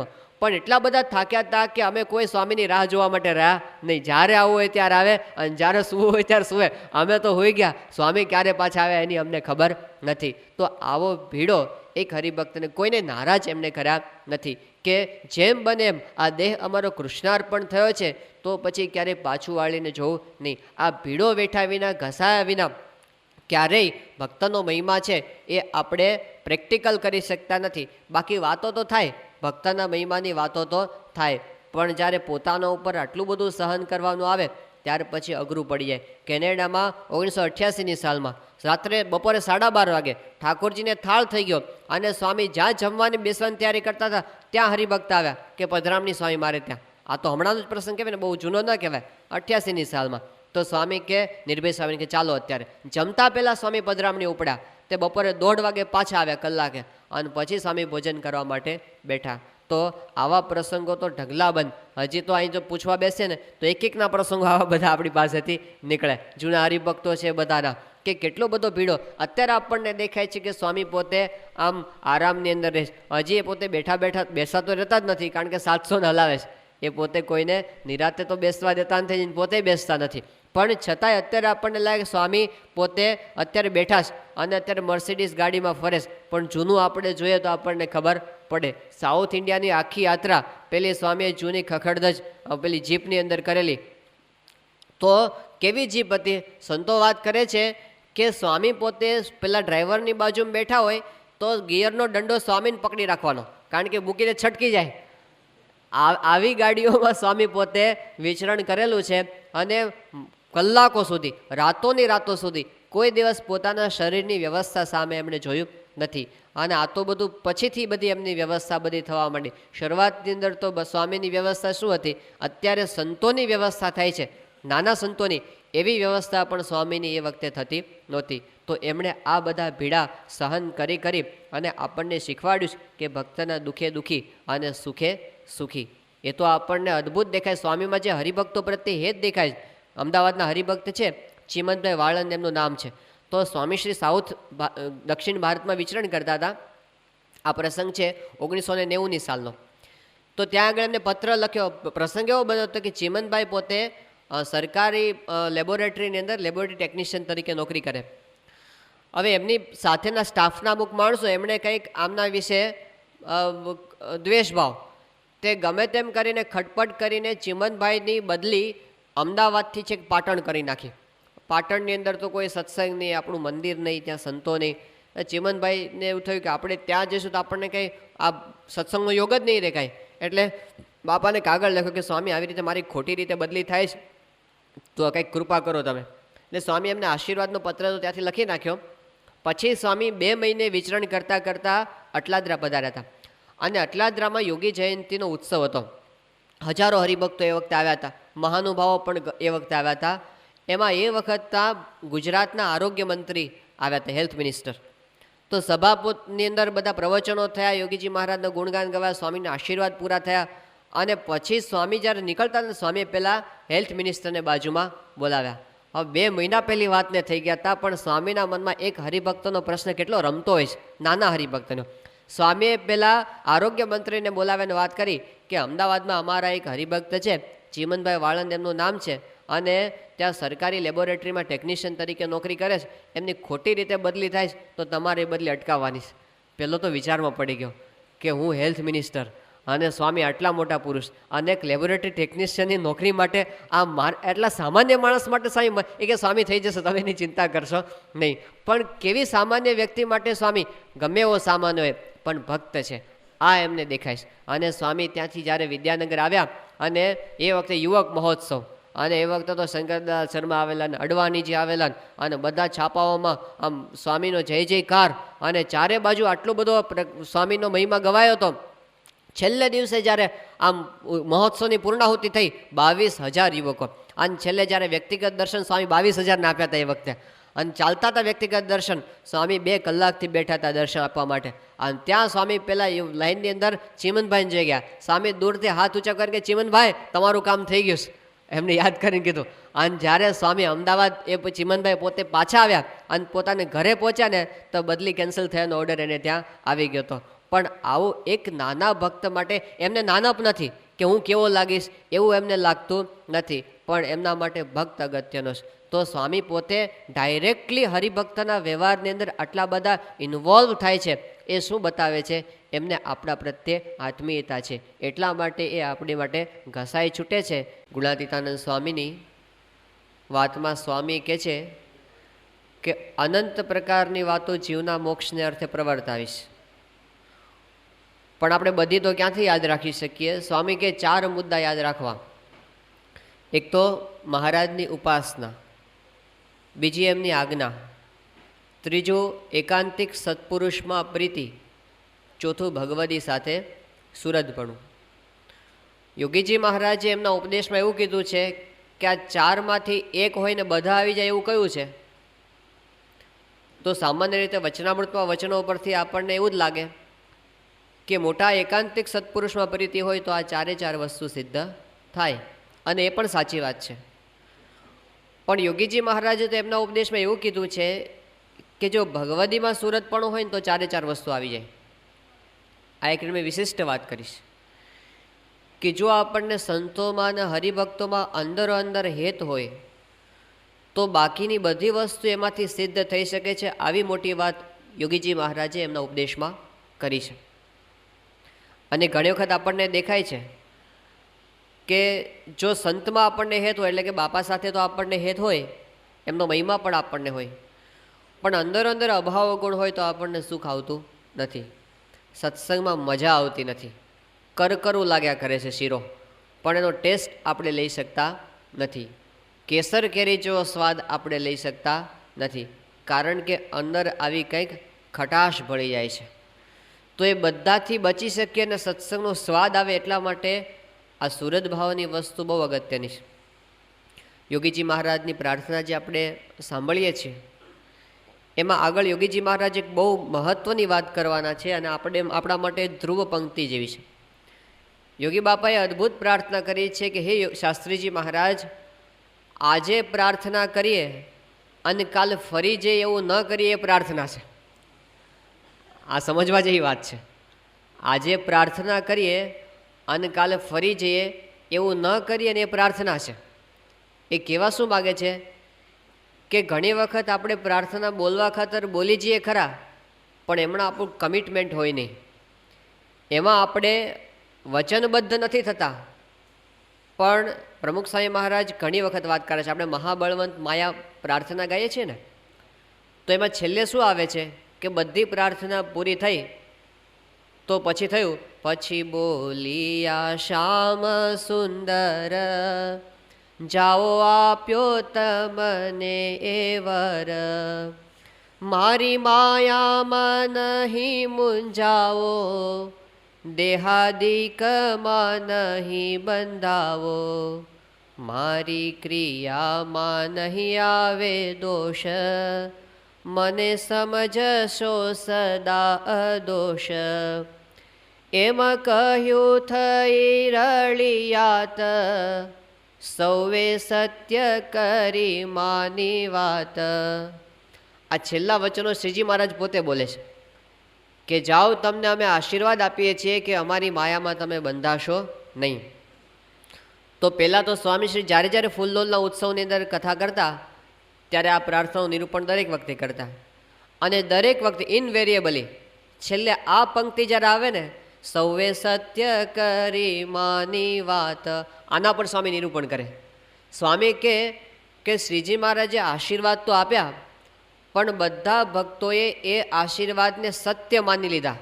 આપણે પ્રાર્થના પછી આપણને એ સત્ય આ પ્રમાણે થશે એવો વિશ્વાસ ન હોય તો પણ પ્રાર્થના ન ફળે. સ્વામી કહે છે કે બધાએ એ વચનો સત્ય માની લીધા, એમ આપણે પણ હવે એ વચનોને સાચા માની અને પછી સ્વામી કે મંડવાનું, પછી બેસી નહીં રહેવાનું. આ વચનો પ્રમાણે આપણા જીવનમાં આવશે એવું માનીને સ્વામી કે આપણે મંડવાનું. સુરત ભાવની વાત આપણે માગી તો એમાં આપણે સત્ય કરી માની વાત, આ સુરત ભાવ યોગી બાબા શાસ્ત્રીજી મહારાજ, પ્રમુખ સાહેબ મહારાજ આપણને આપશે એમ માનીને પછી સુરત ભાવ માટે પોઝિટિવલી પ્રયત્ન કરવાનો એના માટે. અને એટલા માટે આપણે સુરત ભાવ એટલે શું એ વાત સમજીએ છીએ. તો યોગીજી મહારાજે જે વચનો કીધા ફરી વખત આપણે વાંચીને આગળ જઈએ. હે શાસ્ત્રીજી મહારાજ, તમારી કસણીમાં હંમેશા રહેવાય, તમારા શરણમાં રહેવાય તેવા ગુણ આપજો. તમારા ભક્તોમાં સુરત ભાવ રહે, મન નોખું ન રહે, મનુષ્ય ભાવ ન આવે, સદાય દિવ્ય ભાવ રહે તેવા આશીર્વાદ આપજો. સુરત ભાવ છે એ બહુ મોટો ગુણ છે એવું યોગી બાપાએ કીધું છે. સુરતપણું એટલે યોગી બાપા કે ક્રિયા એકબીજાની કરી લેવી. કોઈ આપણને કાંઈ બોલે તો સહન કરવું અને બીજાને જણાવવું પણ નહીં જે મને ફલાણે આમ કહ્યું, એવું આપણે સમજીએ એ આ સુરત ભાવની અંદર આવે છે. તો એ સુરત ભાવના જે બધા લક્ષણો છે એમાં ગઈકાલે આપણે સમજ્યા હતા કે સ્વામીશ્રીએ વાત સમજાવી કે એમાં 4 વાત સમજવાની છે. એક તો આપણે કીધું કે ખમવું, બીજું ઘસાવું, ત્રીજું અનુકૂળ થવું અને ચોથું મનગમતું મૂકવું. તે આ 4 વાના છે એના ઉપર આખું સુરત ભાવની થિયરી ઊભેલી છે. એ આપણને સત્પુરુષના જીવન પરથી દેખાય છે. તો ગઈકાલે આપણે ઘસાવાની વાત સમજતા હતા કે ઘસાઈ ક્યારે શકીએ, તો જ્યારે આપણને આ બધા હરિભક્તો આપણા છે એવું પોતાનું મનાયું હોય તો. અને સુરત ભાવનું સૌથી મોટું ઉદાહરણ હોય તો સત્પુરુષનું પોતાનું જીવન છે. એમને પોતાનો દેહ કૃષ્ણાર્પણ કરીને એમ માન્યું છે કે આ બધા ભક્તો મારા છે ને એટલા માટે એ આપણા દુઃખે દુઃખી થાય છે અને આપણા સુખે સુખી થાય છે. કેટલા બધા પ્રસંગો, જો ખાલી 1 મહિનાની પારાયણ સત્પુરુષના સત્પુરુષનો ખ્યાલ પ્રમુખ સ્વામી મહારાજના સુરતપણા ઉપર, પરંપરાના બધા પ્રસંગો આપણે ન લઈએ અને ખાલી પ્રમુખ સ્વામી મહારાજ હરિભક્તો સાથે કેવું સુરતપણું રાખે છે 1 મહિનાની પારાયણના પરથી થાય. કારણ કે એમનું આખું જીવન જ આ છે. એ પોતે 24 કલાકમાં પ્રવૃત્તિ શું કરે છે? બસ આજ. આને એમણે ભક્તિ માની છે. જ્યારે ભગવતચરણ સ્વામીએ સ્વામીને કીધું, બહુ પત્રો બહુ આવી ગયા હતા ને, એટલે પછી એક થોકડી સ્વામી હજી પૂરી કરીને ત્યાં બીજી આવી. એને સ્વામી લેવા જતા હતા, ભગવત સ્વામીએ હાથ મૂક્યો માથે કે બસ સ્વામી, બહુ થયું, ક્યારના વાંચ કરો છો, હવે તો મૂકો. સ્વામી કહે કે ભક્તિનો અનાદર કરાય નહીં, આ ભગવાનની ભક્તિ છે. તો એના માટે તો આ પણ ભક્તિ છે, કારણ કે ભગવાનના ભક્ત માટે જે કાંઈ કરવું એ બધાને એમણે ભક્તિ માની છે. તો એટલા માટે એ આપણા માટે ઘસાઈ શકે છે. રાજકોટની અંદર આપણે એક હરિભક્ત છે શંભુસિંહ, બહુ જૂના, યોગી બાપાના વખતના હરિભક્ત. અને યોગીજી મહારાજ જ્યારે ગોંડલમાં મંગળા આરતી કરે ત્યારે, મંગળ પ્રવચન કરે ત્યારે યોગીજી મહારાજ એને બારણે ઊભા રાખતા અને કહેતા એનો અવાજ બહુ પહાડી. સ્વામી કહે કે જ્યારે મંગળાનો બેલ પડે ત્યારે તમારે મોટેથી જય બોલાવવી, એટલે બધાને ખબર પડે કે હવે મંગળામાં આપણે જવાનું છે. ભજનો પણ બહુ સારા ગાતા યોગી બાપા પાસે. તો યોગીજી મહારાજ ધામમાં ગયા પછી સ્વામીશ્રી પોતે, આ 80ની સાલની આજુબાજુનો પ્રસંગ છે, ત્યાં રાજકોટ પધાર્યા હતા. પારાયણનો પ્રસંગ હતો, સ્વામી અઠવાડિયું ત્યાં રોકાવાના હતા. પણ કાર્યક્રમ એકદમ ટાઈટ, કારણ કે સ્વામી 2 ટાઈમ પારાયણમાં બેસે અને પછી પધરામણીઓ પણ પુષ્કળ રહેતી હતી. તો શંભુસિંહ એકવાર સ્વામી પાસે આવવાની કીધું કે સ્વામી, મારે નવું મકાન લેવાનું છે અને મકાન મેં જોયું છે તો ખરું, પણ તમે પાસ કરો ને પછી લેવાનું છે, એમને એમ લેવું નથી. એટલે સ્વામીએ જોયું કે હમણાં તો કંઈક ટાઈમ મળે એમ નથી. સ્વામી કહે કે હું છે ને યાદ રાખીશ અને જ્યારે સમય હશે ત્યારે હું તમને સામેથી બોલાવીને કહીશ. આ બધું પારાયણ આગળ ચાલી. હવે શંભુસિંહ પોતે બેંકમાં નોકરી કરે, એટલે ને બેંકની ટ્રેનિંગ માટે ભાવનગર જવું પડે એમ હતું. તો 2 દિવસ પછી એ તો ભાવનગર જતા રહ્યા. સ્વામીશ્રીને 4 દિવસ પછી સ્વામી ગોઠવતા હતા ક્યારે ટાઈમ મળ્યા, અને થોડોક ટાઈમ સ્વામીને વચ્ચે મળી ગયો. એટલે સ્વામીએ તરત કીધું કે શંભુસિંહને બોલાવો, આપણે એમને ઘરે જઈ આવીએ, પેલું જોવાનું છે ને નવું મકાને. તો તપાસ કરતાં ખબર પડી કે એ તો હાજર નથી. સ્વામી કહે તો બીજું કોણ છે? તો દીકરો છે. હવે હિતેન્દ્રસિંહ એમના દીકરા અત્યારે અમદાવાદ છે. એ વખતે બહુ નાની ઉંમર, 10 વર્ષની ઉંમર હશે એમની. તો સ્વામી કે હિતેન્દ્રસિંહને બોલાવો. એ આવ્યા. સ્વામીએ છોકરાને પૂછ્યું કે તે પેલું નવું ઘર લેવાના છો એ બાપુજી, તે જોયું છે? કે હા મેં જોયું. સ્વામી કે હાલ અમારી સાથે બેસી જા. એમ કરીને સ્વામીએ છોકરાને ગાડીમાં બેસાડ્યો. અને જ્યારે પેલું મકાન પહોંચ્યા ત્યાં આગળ, ત્યાં તો બીજા ભાડુઆત હજી રહેતા હતા મકાનની અંદર.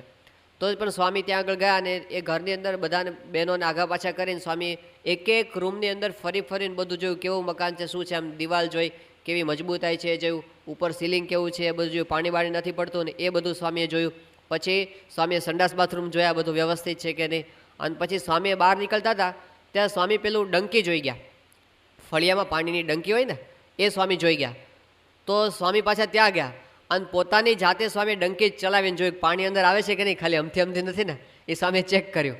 અને પછી સ્વામી કે હવે બરાબર છે, અને ગાડીમાં બેસીને સ્વામી પછી પોતે પાછા પારાયણમાં પહોંચ્યા. હવે શંભુસિંહ 2 દિવસ પછી આવ્યા. સ્વામી એમને બોલાવીને કીધું કે અમે મકાન જોઈ લીધું છે, બધું બરાબર છે, તમે લઈ લેજો. પણ એ ડંકીમાં પાણી આવે છે ને હરિભક્તની ડંકીમાં એ સ્વામી જોવાની ચિંતા કરે, કારણ કે એને બધું પોતાનું માને છે. હકા બાપુ છે આપણે સારંગપુરમાં, એ જ્યારે શાસ્ત્રીજી મહારાજની સાથે ફરતા હતા, પ્રમુખ સ્વામી મહારાજ સારંગપુર મંદિરના કોઠારી, તો હકા બાપુના ઘરની દિવાલ પડી ગઈ. તે સ્વામી પોતે માથે ઊભા રહીને એ દિવાલ કરાવી અને એના પાયામાં ઉતરીને સ્વામીએ પોતે માપ લીધેલું, હકા બાપુના ઘરનું દિવાલનું માપ, એક વસ્તુનું. તો આટલી સૂક્ષ્મ સંભાળ આપણી રાખી શકે છે, એ સમજાવે છે કે એમને આપણા પ્રત્યે સ્નેહ છે. આપણે એક હરિભક્ત છે ગાંધીનગરની અંદર, મૂળ રામોલના વતની, અને એનું નામ છે રામચંદ્રભાઈ બારોટ. કેટલાક આમાંથી એમને ઓળખતા હશે. રામચંદ્રભાઈ બહુ જૂના સત્સંગી અને અત્યંત સ્નેહથી સ્વામી સાથે જોડાયેલા ભક્તરાજ. તો થોડાક વર્ષો પહેલાં, એ વખતે આપણું અક્ષરધામ નહોતું થયું એ વખતની વાત છે, તો સ્વામી ત્યાં ગાંધીનગર એક સભા કરીને નીકળી જવાના હતા. રામચંદ્રભાઈ અને એના પત્નીની બહુ ઈચ્છા કે સ્વામી આપણા ઘરે આવે તો સારું, પણ કાર્યક્રમ એવો ગોઠવાઈ ગયો હતો કે એમાં વચ્ચે કંઈ ટાઈમ કાઢી શકાય એવો હતો જ નહીં. એટલે બધા સંતોએ ના પાડી દીધી. એટલે એમના મનમાં વસવસો બહુ રહી ગયો કે બાપા આપણે ત્યાં નહીં આવે. આ બાજુ શું થયું કે સ્વામી પોતે ત્યાં આગળ પધાર્યા અને સભા ચાલુ હતી. અડધી સભા પૂરી થઈને ત્યાં સ્વામીએ રામચંદ્રભાઈને બોલાવ્યા અને કીધું, રામચંદ્ર તમે ઘરે જાઓ, અમારે છે ને નાવા જવું પડશે. સ્વામીએ કીધું કે મારે જાજરૂ જવું પડશે, તમે ઘરે જઈને વ્યવસ્થા કરો કંઈક. એટલે રામચંદ્રભાઈ જઈને એના પત્નીને કીધું કે બાપા આવું કહેશ. એ તો બહુ રાજી થઈ ગયા કે સ્વામી મારા માટે જ ઊભું કર્યું છે. આપણને સુખ આપવા માટે, સંકલ્પ મારો પૂરો કરવા માટે જ આ ઊભું કર્યું છે. એ લોકો તો ઘરે ગયા અને હવે ઘરે જઈને શું કંઈક પેલું એનું નાનું 3x3નું સંડાસ અને થોડું સાફ કરી નાખ્યું. અને સ્વામી છે પોતે સભા પૂરી કરીને સીધા ત્યાં આગળ આવ્યા. મોડું થઈ ગયું હતું, સ્વામીને ઉતાવળ હતી એકદમ.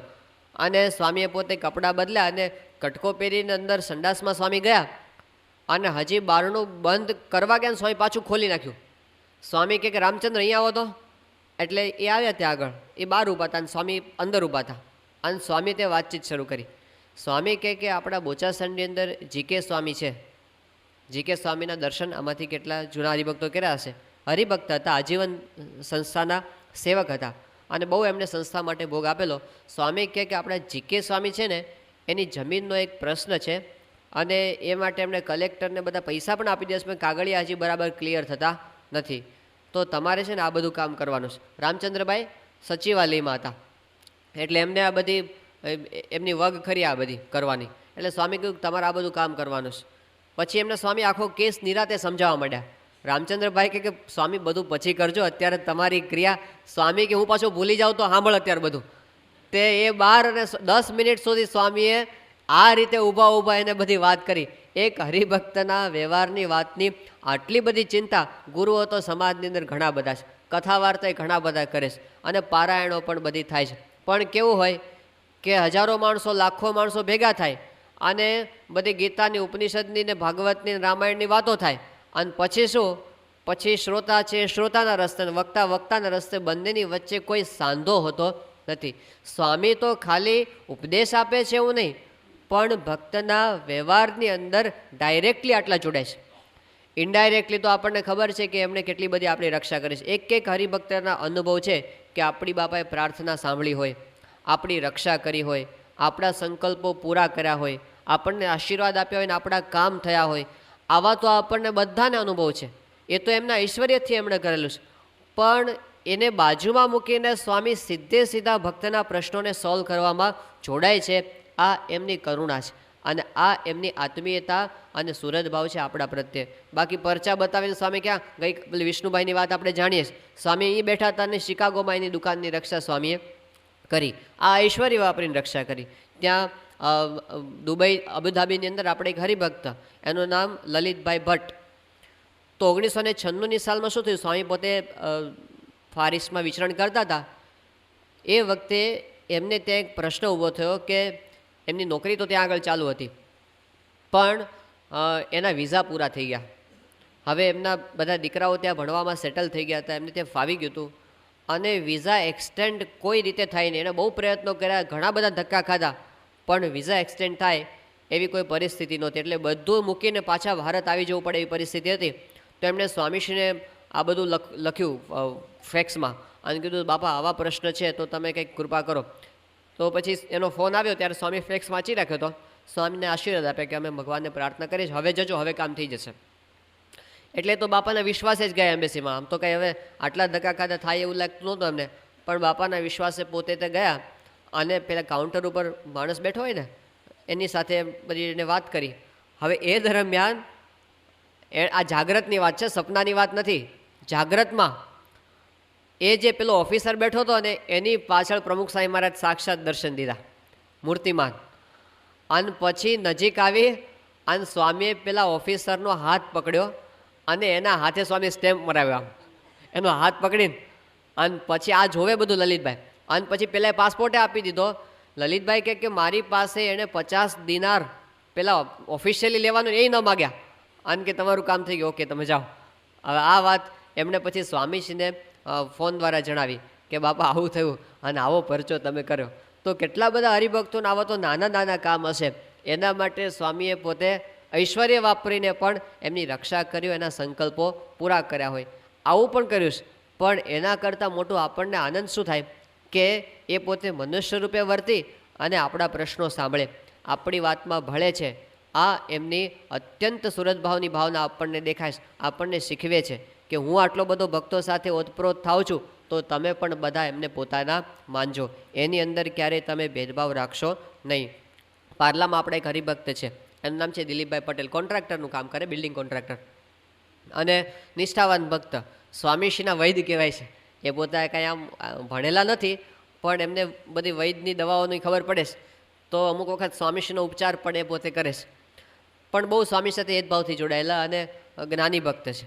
તો થોડા વર્ષો પહેલાં સ્વામી ત્યાં આગળ પધારેલા. હવે એ વખતે શું થયેલું કે આ દિલીપભાઈએ ત્યાં મહારાષ્ટ્રની અંદર મુક્તાનંદ બાબાનો આશ્રમ છે ગણેશપુરીમાં, અને એનું કન્સ્ટ્રક્શનનું કામ કરેલું.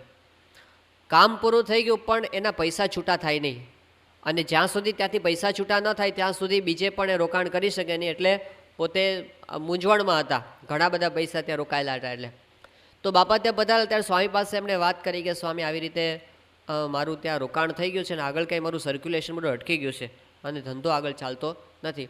આવી સ્વામીને સહેજે એમણે વાત કરી રાખી, તો બાપાના મનમાં વાત રહેશે. થોડા દિવસ પછી એવું થયું કે મુક્તાનંદ બાબાના શિષ્ય જે નિત્યાનંદ બાબા હતા એ ત્યાં આપણા આશ્રમમાં આવેલા, અરે દાદર મંદિરે, સ્વામિનારાયણ મંદિરે.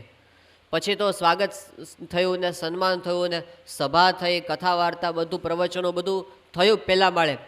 એ સભા પૂરી થઈને પછી સ્વામી એમને ઉપર લઈ ગયા ઉતારામાં, પોતાના ઉતારામાં, અને 5મા માળે જઈને સ્વામી બેસાડ્યા એમને, અને થોડીક ઔપચારિક વાતો કરી, અને પછી સ્વામી આ વાત કરી.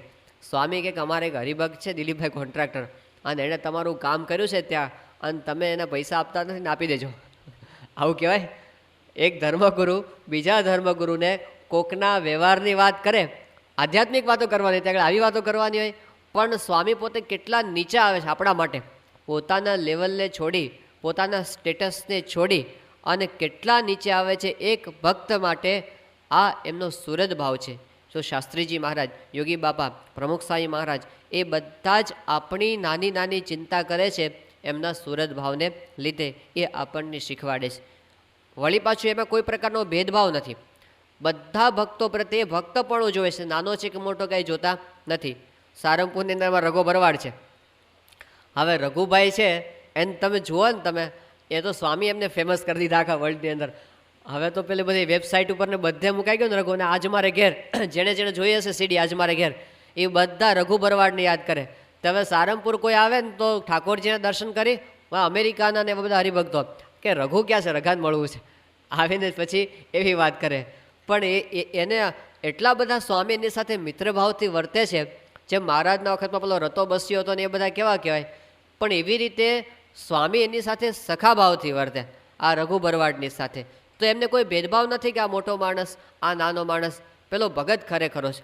અને એનું કેટલું બધું રાખે સ્વામી. ગયા વખતે સ્વામી જ્યારે સારંગપુર પધાર્યા હતા ત્યારે શું થયું કે રઘુને બહુ ભાવના, એમને 2 દિવસથી સ્વામીને જ્યારે જ્યારે મળે ને ત્યારે કે મારે તમને દૂધ પીવડાવવું છે, મારે તમને ઘરેથી લાવીને દૂધ પીવડાવવું છે. હવે સ્વામી આમ તો એમને સ્વામીને દૂધ ઉપર બહુ રુચિ નથી, પણ રઘુની એટલી ભાવના. તો છેલ્લે દિવસે સ્વામી નીકળવાના હતા સાંજે, તો સવારે એ 10 વાગે રીતસર પોતે બરણીમાં ઘરેથી દૂધ બનાવી લાવ્યો ગરમ કરીને, ઓલું ખાંડ નાખીને. સ્વામીશ્રીનો તો સવારે નાસ્તો છે એ તો 8:30 વાગે પૂરો થઈ ગયો હોય, અને પછી તો સ્વામી પોતાના કામની અંદર વ્યસ્ત હતા. તો છેક સ્વામીના રૂમમાં પહોંચી ગયો ત્યાં પેલું બરણી લઈને, અને કે ગ્લાસ એક લીધો ત્યાં મંદિરે આવીને રસોડામાંથી, અને પછી સ્વામીને કે સ્વામી હું દૂધ લઈ આવ્યો છું.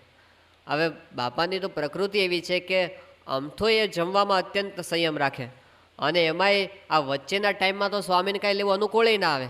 સ્વામીની ઉંમર પણ નથી હવે કે આવું બધું પોતે વચ્ચે લઈ શકે, એટલે આવું કંઈ ફાવે નહીં. પણ પેલા ભક્તની એવી ભાવના, તે પહેલાં લોટામાં દૂધ રેડ્યું અને પછી સ્વામીને પેલી વાટકીમાં નાખીને આપ્યું. તો સ્વામીએ લગભગ 1/4 ગ્લાસ જેટલું દૂધ સ્વામી એનું એ વખતે પીધું. રઘુ આ જોયેલું સંતોએ રઘુની આંખમાં જળજળી આવી ગયા હતા એ વખતે કે સ્વામીએ મારી આવી ભાવના પૂરી કરી. તો એક ભક્તને રાજી કરવા માટે સ્વામીએ આટલું પણ પોતાના શરીરનું નથી જોતા, એ પછી એ રાજી થાય છે ને એ એમને દેખાય છે. આ ભક્તિભાવ જોઈને પોતે આપણી સાથે મિત્રભાવ વર્તે છે. બીજો એક સારંગપુરમાં એક અલૌકિક પાત્ર છે, એ છે અમારો ભડલીવાળાનો દીકરો સુરેશ. આમ તો 20 વર્ષનો છે, પણ એ છે ને એ રતા બસ્યા જેવો જ છે. એટલે એમ બુદ્ધિ આમ મંદ બુદ્ધિ છે, આમ ભગત ખરો, પણ આમ એની બુદ્ધિ બહુ નથી. પણ સ્વામી એની સાથે જે રીતે વર્તે તો આપણને એમ લાગે કે કોઈ પૂર્વનો બહુ મોટો મુક્ત હશે એવું લાગે, અને કાંઈક કસર ટાળવા માટે એને આ રીતે લઈ આવ્યા હશે. પણ એની સાથે પણ સ્વામી મિત્રભાવથી વર્તે, અને એની જેવી એક્ટિંગ કરે. રોજ પેલી એ જય બોલાવે ને, તને જય બોલાવતા 2 વખત 3 વખત રાઉન્ડ મારવો પડે હાથનો, પછી અંદરથી અવાજ નીકળે. આમ એવી એની રીત છે. અને જય બોલાવે તો બધી જે હરખી જ લાગે. સજાન સ્વામી મહારાજની જય બોલાવે, પ્રમુખ સ્વામી મહારાજની જય બોલાવે, એ બધા શબ્દોના એક હરખા જ નીકળે. પણ એ સ્વામી સમજે એની વાત અને એ સ્વામીની વાત સમજે, તો એ બંનેની વચ્ચે આવો વ્યવહાર થતો. અમદાવાદમાં ચતુર મૂંગો છે, તે સ્વામીને એની સાથે કોન્વર્સેશન કરે, બધી એક્ટિંગથી કરે, પેલોય સમજી જાય ને સ્વામી પણ એની વાત સમજી જાય. પણ એ બંને વચ્ચે કન્વર્સેશન પણ આવું થાય છે, સુરત ભાવ છે. તો ભક્તની સાથે એ ભળી જાય છે અને એમની સાથે આવી રીતે પોતે મિત્ર ભાવ વર્તે છે. સારંગપુરની અંદર સ્વામીશ્રીનો ઉતારો છે ને, એની પાછળ નાવડાના વૃદ્ધ હરિભક્તો સિક્યુરિટી માટે બેસે. એટલે સિક્યુરિટી માટે શું, એને તો ખુરશીમાં ખાલી ધ્યાન રાખવાનું હોય કે બીજું કોઈ કાંઈ આવી ન જાય સાધારણ. તો એ પોતે ત્યાં બેઠા હોય. તો 1998ની સાલમાં જ્યારે સ્વામીશ્રી ત્યાં બધા ફૂલદોલનો ઉત્સવ હતો. ઉત્સવ પૂરો થયો અને ઉત્સવમાં તો આપણને ખબર છે, ફૂલદોલનો ઉત્સવ તો એટલો મોટો કહેવાય કે આપણી સંસ્થાના બધા હરિભક્તોને એવી ઈચ્છા રહે કે આપણે ફૂલદોલનો લાભ સારંગપુર લેવા માટે જવું. તો આફ્રિકાથી, ઇંગ્લેન્ડથી, અમેરિકાથી બધા મોટા મોટા હરિભક્તો પણ આવ્યા હતા, હજારો હરિભક્તો. સ્વામીશ્રીએ રંગોત્સવ કર્યો અને લગભગ 12:30 પોણા 1 વાગ્યા સુધી આ રંગોત્સવ ચાલ્યો.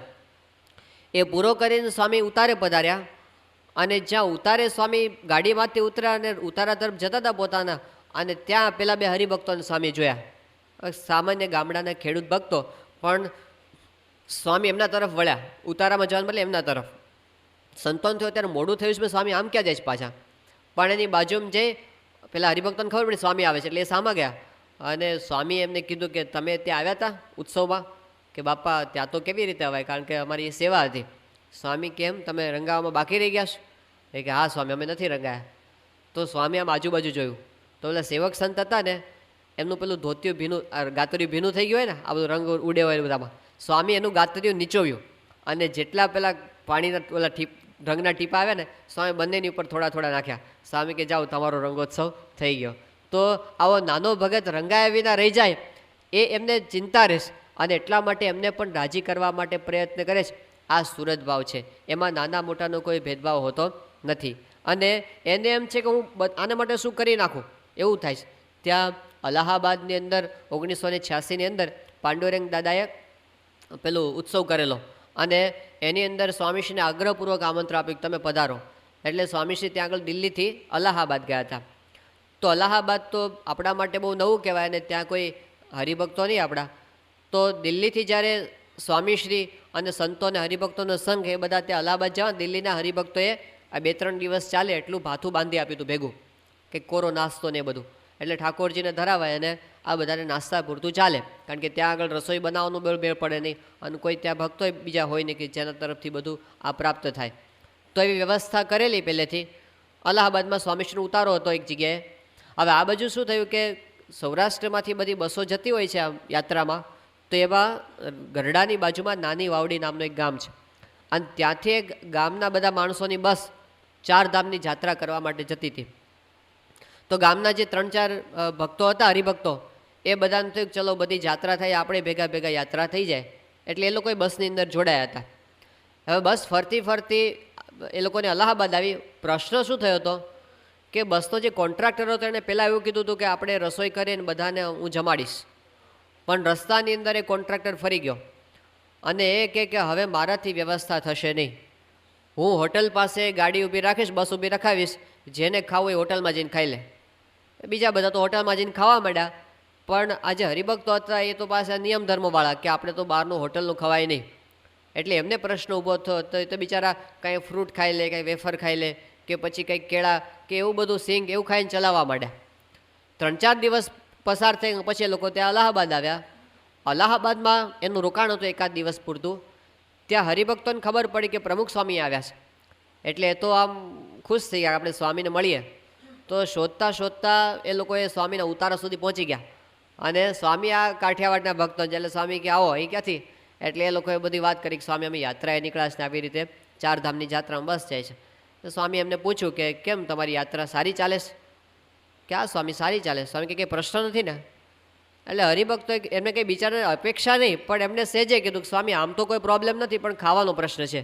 શું પ્રશ્ન? સ્વામી કે આ કોન્ટ્રાક્ટર ફરી ગયો છે ને અમારે તો બહારનું કંઈ ખાતા નથી, એટલે હવે કંઈ ખાવા પીવાનો મેળ પડતો નથી અને કંઈ આચર કુચર ખાઈને ચલાવીએ છીએ. એટલે આ સાંભળો ને સ્વામીશ્રીએ સંતો સામું જોયું, સંતોએ બીજી બાજુ જોયું, કારણ કે ખબર હતી આપણે મહેમાન છીએ, આગળ થોડું આપણું ઘર છે, એટલે આપણી પાસે બીજી શું વ્યવસ્થા હોય. તોય સ્વામીએ મૂક્યો નહીં. સ્વામી સંતોને કહે કે આપણી પાસે શું વ્યવસ્થા છે. એટલે સંતોએ કીધું સ્વામી આપણે તો જેટલું દિલ્હીથી લઈને આવ્યા છીએ 2-3 દિવસ પૂરતું એટલું જ છે, વધારે નથી. સ્વામી કહે કે આપણું તો જે થવું એ થઈ રહેશે, ઠાકોરજીના થાળમાં એક એક વાટકી મુકાઈ દે એટલું રાખી, બાકી બધું આ લોકોને આપી દો. અને સ્વામીએ બધું એ હરિભક્તોને અપાવી દીધું. સ્વામી કે આપણું જે થવું એ થાય, એનો વાંધો નહીં, આપણી કંઈક વ્યવસ્થા થઈ જશે. હવે પેલા કેટલાક લોકો કહે છે ને કે સ્વામી વીઆઈપીનું સાચવીશ, આમાં એકેય વીઆઈપી નહોતો. આ બધા કાઠિયાવાડના ચોરણો પહેરનારા હરિભક્તો હતા, સૂથલું પહેરનારા બધા, અને એ ત્યાં આગળ આવ્યા હતા. સ્વામીને વીઆઈપી કે નોન વીઆઈપી એવું કંઈ છે જ નહીં, એ ભક્તપણું ખપે છે એમને. તો આ નાના સામાન્ય ભક્તો હતા, પણ એમને છે કે હું શું એના માટે કરી નાખું, આ સુરત ભાવ છે.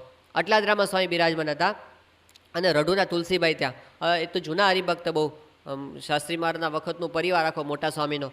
તો તુલસીભાઈ ત્યાં સ્વામી બાપાને મળવા માટે ગયા હતા. તો હરિભક્તોને એવું કે પોતાના વ્યવહારની બધી વાત માંડીને કરે, એટલે એમને બીજી બધી વાતો કરીને એમાં સ્વામીને કીધું કે બાપા હમણાં મેં મોતિયાનું ઓપરેશન કરાવ્યું. સ્વામી કેમ હવે કેવું છે? કે સ્વામી બધું સારું થઈ ગયું છે, પણ આ મારા નવા ચશ્મા છે ને સેટ થતા નથી. એવી એમણે ફરિયાદ કરી સ્વામીને કે મારા ચશ્મા છે ને નવા એ સેટ થતા નથી, એટલે જરા જોવામાં તકલીફ પડે છે. તો સ્વામીને શું સૂઝ્યું? સ્વામીએ પોતાના ચશ્મા પહેર્યા હતા ને એ આપ્યા કે તુલસીભાઈ આ જુઓ તો જરા આ સેટ થાય છે કે નહીં. એટલે સ્વામીના ચશ્મા એમણે પહેર્યા તુલસીભાઈ, અને પછી કહે કે બાપા આ બરાબર છે, આ ફાવે છે. સ્વામી કે રાખી લો. હવે સ્વામીને એમ કે બસ હું કંઈક આપી દઉં, એને રાજી કરી દઉં, એમની તકલીફો દૂર કરી દઉં. આવી સતત એમના અંતરમાં ભાવના રહ્યા કરે છે ને, એટલે શું કરી નાખું. પછી સંતોએ કીધું કે બાપા આપણે તુલસીભાઈ નવા આવા કરાવી દઈશું, પણ તમને જે સેટ થઈ ગયા છે તમે હવે પાછા એમને આપી દઈશું તો આપણને પછી તકલીફ પડશે. એમ કરીને સ્વામીને સમજાવ્યા, પણ એમને તો એવી જ ભાવના રહે છે કે હું કંઈક કરી નાખું, હું કંઈક કરી નાખું. એ સુરત ભાવની ભાવના છે. તો આટલા ઊંચા સ્થાને બિરાજે છે, અને છતાં પણ ભક્તના સામાન્ય અને વ્યવહારિક પ્રશ્ન પણ પોતાના સમજે છે. આ એમનું સુરતપણું છે, અને એમની અસર આપણા બધા પર થાય છે. An institution is the lengthened shadow of its leader. આખી સંસ્થામાં જેટલું આપણને સુરતપણું ભક્તોમાં દેખાય છે એનું કારણ આ છે. આપણા ઉત્સવો શોભી જાય છે એનું કારણ શું છે? કેટલાક આવીને પૂછે છે કે તમારું મેનેજમેન્ટ બહુ પાવરફુલ છે અને મોટા મોટા ઉત્સવ બહુ સફળ થાય છે, પણ એ બધાના મૂળની અંદર શું છે? સ્વામી બાપા. બધાને એક અપેક્ષા છે. યોગી શતાબ્દી મહોત્સવની અંદર અડવાણી જે આવેલા, અને એમણે આ બધું જોયું આખો ઉત્સવ, અને એને થયું કે આ અદ્ભુત અક્ષરધામ આ કોણે બનાવ્યું. એટલે એમણે પહેલાં સ્વયંસેવકોને કીધું કે તમારું કાર્ય બહુ જોરદાર છે. સ્વયંસેવકના અમે તો આ કંઈ કર્યું ને, તો બધું સંતોના માર્ગદર્શન પ્રમાણે થાય છે. એટલે સંતો સાથે જ્યારે પોતે મળ્યા ત્યારે સંતોને કીધું કે તમારું કાર્ય બહુ જોરદાર છે અક્ષરધામનું. સંતો કે આ તો બધું સ્વામી બાપાએ કર્યું છે, અમે કાંઈ કર્યું નથી. અને સ્વામી સાથે મુલાકાત થઈ ત્યારે સ્વામીને એમણે કીધું કે સ્વામી તમારું કાર્ય તો જોરદાર છે. સ્વામી કે આ તો બધું ભગવાન કરે છે, આપણે કંઈ કરતા નથી. ત્યારે એમને આશ્ચર્ય થયું કે ક્રેડિટ લેવા તૈયાર નથી. લોકો ક્રેડિટ માટે માથા મારે છે એકબીજાની સાથે અને ઝઘડી મરે છે. આ સંસ્થાની અંદર કોઈ ક્રેડિટ લેવા તૈયાર નથી કે આ મેં કર્યું, આ મેં કર્યું. આપણે ત્યાં કોઈ કોઠારી થવા તૈયાર ન થાય. સ્વામી પરાણે સંતોને પકડીને કોઠારી બનાવે, બાકી કોઈ કોઠારી પણ લેવા માટે તૈયાર થાય નહીં. તો કોઈને અહીં આગળ આવવાની ભાવના નથી, અને બધાને બીજાને આગળ કરવાની ભાવના છે. આટલી ભાવના જો આપણા દેશમાં આવી જાય ને તો દેશનો ઉદ્ધાર થઈ જાય. પણ અહીં તો આપણે બધાને મારે ક્રેડિટ લેવીશ, પેલો કેમનો જશ લઈ જાય એ નહીં, હું કરીને બતાવું, અને એ કરે એમાં મારે કંઈક વાંક કાઢવાનો, તો હું કંઈક બુદ્ધિશાળી કહેવાઉં. આવી ભાવના સાથે જ્યાં સુધી ઝઘડતા હોય ત્યાંથી કોઈ સંસ્થા, કોઈ દેશ કે કોઈ પરિવાર આગળ આવી શકે નહીં. અહીં આગળ જે સ્વામીશ્રી આપણને સમજાવ્યું છે એ છે કે એમના જીવન દ્વારા એમને સમજાવ્યું કે એમને કોઈ દિવસ આગળ આવવાની ભાવ નહીં. કોઈના દ્વારા પણ સંસ્થાનું સારું થતું હોય તો આપણે રાજી થવું જોઈએ, કે ભલે ને એ કરે. કેટલી વખત આપણે અહમ મમત્વમાં આવું થઈ જાય કે કોકના દ્વારા સારું થતું હોય આપણને ગમે નહીં, કરું તો હું કરું, એ કેમ આગળ આવી જાય. તો એ આપણો અહંકાર છે, એ છોડીએ તો આ સુરતપણું રાખી શકીએ, અને એ આપણને સત્પુરુષના જીવનમાં દેખાય છે. આ ટીમ સ્પિરિટ છે. ટીમ સ્પિરિટમાં હંમેશા વ્યક્તિગત સ્વાર્થનો વિચાર ન કરવાનો હોય, પણ બધા આગળ આવે એવો વિચાર કરવાનો હોય. સરદાર પટેલનો જ્યારે પોતે ભારતના ડેપ્યુટી પ્રાઇમ મિનિસ્ટર બન્યા ત્યાર પછી એવું થયું કે બધી અમુક મોટા પોસ્ટ ઉપર બધા માણસોને મૂકવાના હતા. એની અંદર એક બહુ જ મોટી પોસ્ટ માટે કોઈ વ્યક્તિની નિમણૂક કરવાની હતી. તો સરદાર પટેલે એ વખતે ત્રિવેન્દ્રમના જે મહારાજા હતા એમનું નામ પસંદ કર્યું. હવે ત્રિવેન્દ્રમના જે મહારાજા હતા એ સરદાર પટેલના વિરોધી હતા. અંગત રીતે એમને આમની સાથે વિરોધ હતો. જ્યારે સરદાર પટેલે એમનું નામ સજેસ્ટ કર્યું ત્યારે એની સાથે જે કામ કરનાર એમના સેક્રેટરી હતા એમણે કીધું કે તમે આને શું કામ આગળ કરો છો, કારણ કે એ તો તમારો વિરોધી માણસ છે. સરદારે શું કીધું કે મારો વિરોધી ભલે હોય પણ દેશ માટે એને સારી ભાવના છે કે નહીં, એ માણસ દેશને વફાદાર છે કે કેમ, કે હા એ બરાબર છે. સરદાર કે આ કામ માટે એ પોતે યોગ્ય છે કે કેમ, એની પાસે એટલું આવડત તો છે જ કે આ કામ પોતે સારી રીતે પાર પાડી શકે. એ કે હા આ કામ માટે એકદમ બરાબર છે. સરદાર કે બસ તો પછી મારે એવું વિચારવાનું ન હોય કે મારી સાથે એને સંબંધ સારા છે કે ખરાબ છે, હું દેશ માટે કામ કરું છું, મારા માટે કામ કરતો નથી. આ ટીમ સ્પિરિટ કહેવાય કે સંસ્થાનું સારું થતું હોય, દેશનું સારું થતું હોય ત્યારે વ્યક્તિગત સ્વાર્થ અને વ્યક્તિગત અહમ મમત્વને બાજુમાં મૂકી દેવા જોઈએ. અને એ મહાપુરુષ આપણે કહીએ. મહાન પુરુષમાં અને સાધારણ પુરુષમાં ફેર આટલો જ છે. સાધારણ છે એ પોતાનું મૂકી શકતો નથી, મહાન પુરુષ છે એ પોતાનું મૂકી દેશ તો બધા સામેથી એને માન આપે છે અને બધા સામેથી એનો આદર કરે છે. ત્યારે સ્વામીશ્રીના જીવનમાં આપણને આ વસ્તુ દેખાય, બીજાને આદર આપવો અને એની અસર આપણા હરિભક્તોમાં થાય. હમણાં થોડા સમય પહેલાંનો જ પ્રસંગ, સ્વામીશ્રી લોસ એન્જલસમાં બિરાજમાન હતા. એક યુવકનો સ્વામી પર પત્ર આપ્યો અને પત્રમાં એમણે માફી માગી હતી કે સ્વામી મારી એક ભૂલ થઈ ગઈ છે, મારે માફી માગવીશ. ભૂલ શું હતી? એમણે લખ્યું કે હું 3 દિવસ પહેલાં આપની પાસે અમારા સેવા વિભાગનું રિપોર્ટિંગ કરતો હતો, પાર્કિંગ વિભાગનું, અને એમાં મારા જે સહકાર્યકરો હતા એમાંથી કોઈએ બધો જશ મને આપ્યો અને કીધું કે આમના આયોજનને આભારી છે, પરંતુ એ કામ એકલું મેં નહોતું કર્યું, એમાં ઘણા બધા બીજા કાર્યકરોનો સહયોગ હતો, પણ આપની પાસે મેં એમના નામનો ઉલ્લેખ ન કર્યો તો મને માફ કરજો. હકીકતમાં આ કામ મારું એકલાનું નહોતું, આમાં ઘણા બધા અમે ભેગા મળીને એ કામ કર્યું હતું. આવી અંતરદ્રષ્ટિ એમને થઈ કે હું એકલો નથી, આ બધાએ કરેલું છે. સામાન્ય તો હોય કોકનું કરેલું આપણે માથે લઈ લઈએ કે આ તો મેં કર્યું છે, પણ આવા સમયે આવો વિચાર આવે છે. આ સુરત ભાવનું લક્ષણ કહેવાય. બીજાને આગળ કરતાં આપણે શીખીએ, માન આપણે બીજાને આપી દઈએ ત્યારે એ વસ્તુ સુરત ભાવની અંદર સમજવાની છે. તો મોટા પુરુષ આ રીતે પોતે વર્તે છે અને હરિભક્તોની અંદર પણ એવી ભાવના આપણને દેખાય. જ્યારે કલકત્તાના આપણા યુવક હતા અકુભાઈ અજમેરા, એમના મૂળ નામ રાજેન્દ્ર પણ બધા એને હેતમાં અકુ કે, એમને બહુ મોટો પ્રશ્ન હતો કેન્સરનો અને એમને છેક અમેરિકા ટ્રીટમેન્ટ માટે મોકલવા પડે એમ હતા. તો સ્વામીશ્રી અહીંથી શિકાગોના હરિભક્તો ઉપર એક કાગળ લખ્યું હતું કે અકુ ત્યાં આગળ આવે છે, એને જે કાંઈ જરૂર હોય તમે પૂરી પાડજો અને એને બ્લડ વગેરેની જરૂર હોય તમે મદદ કરજો.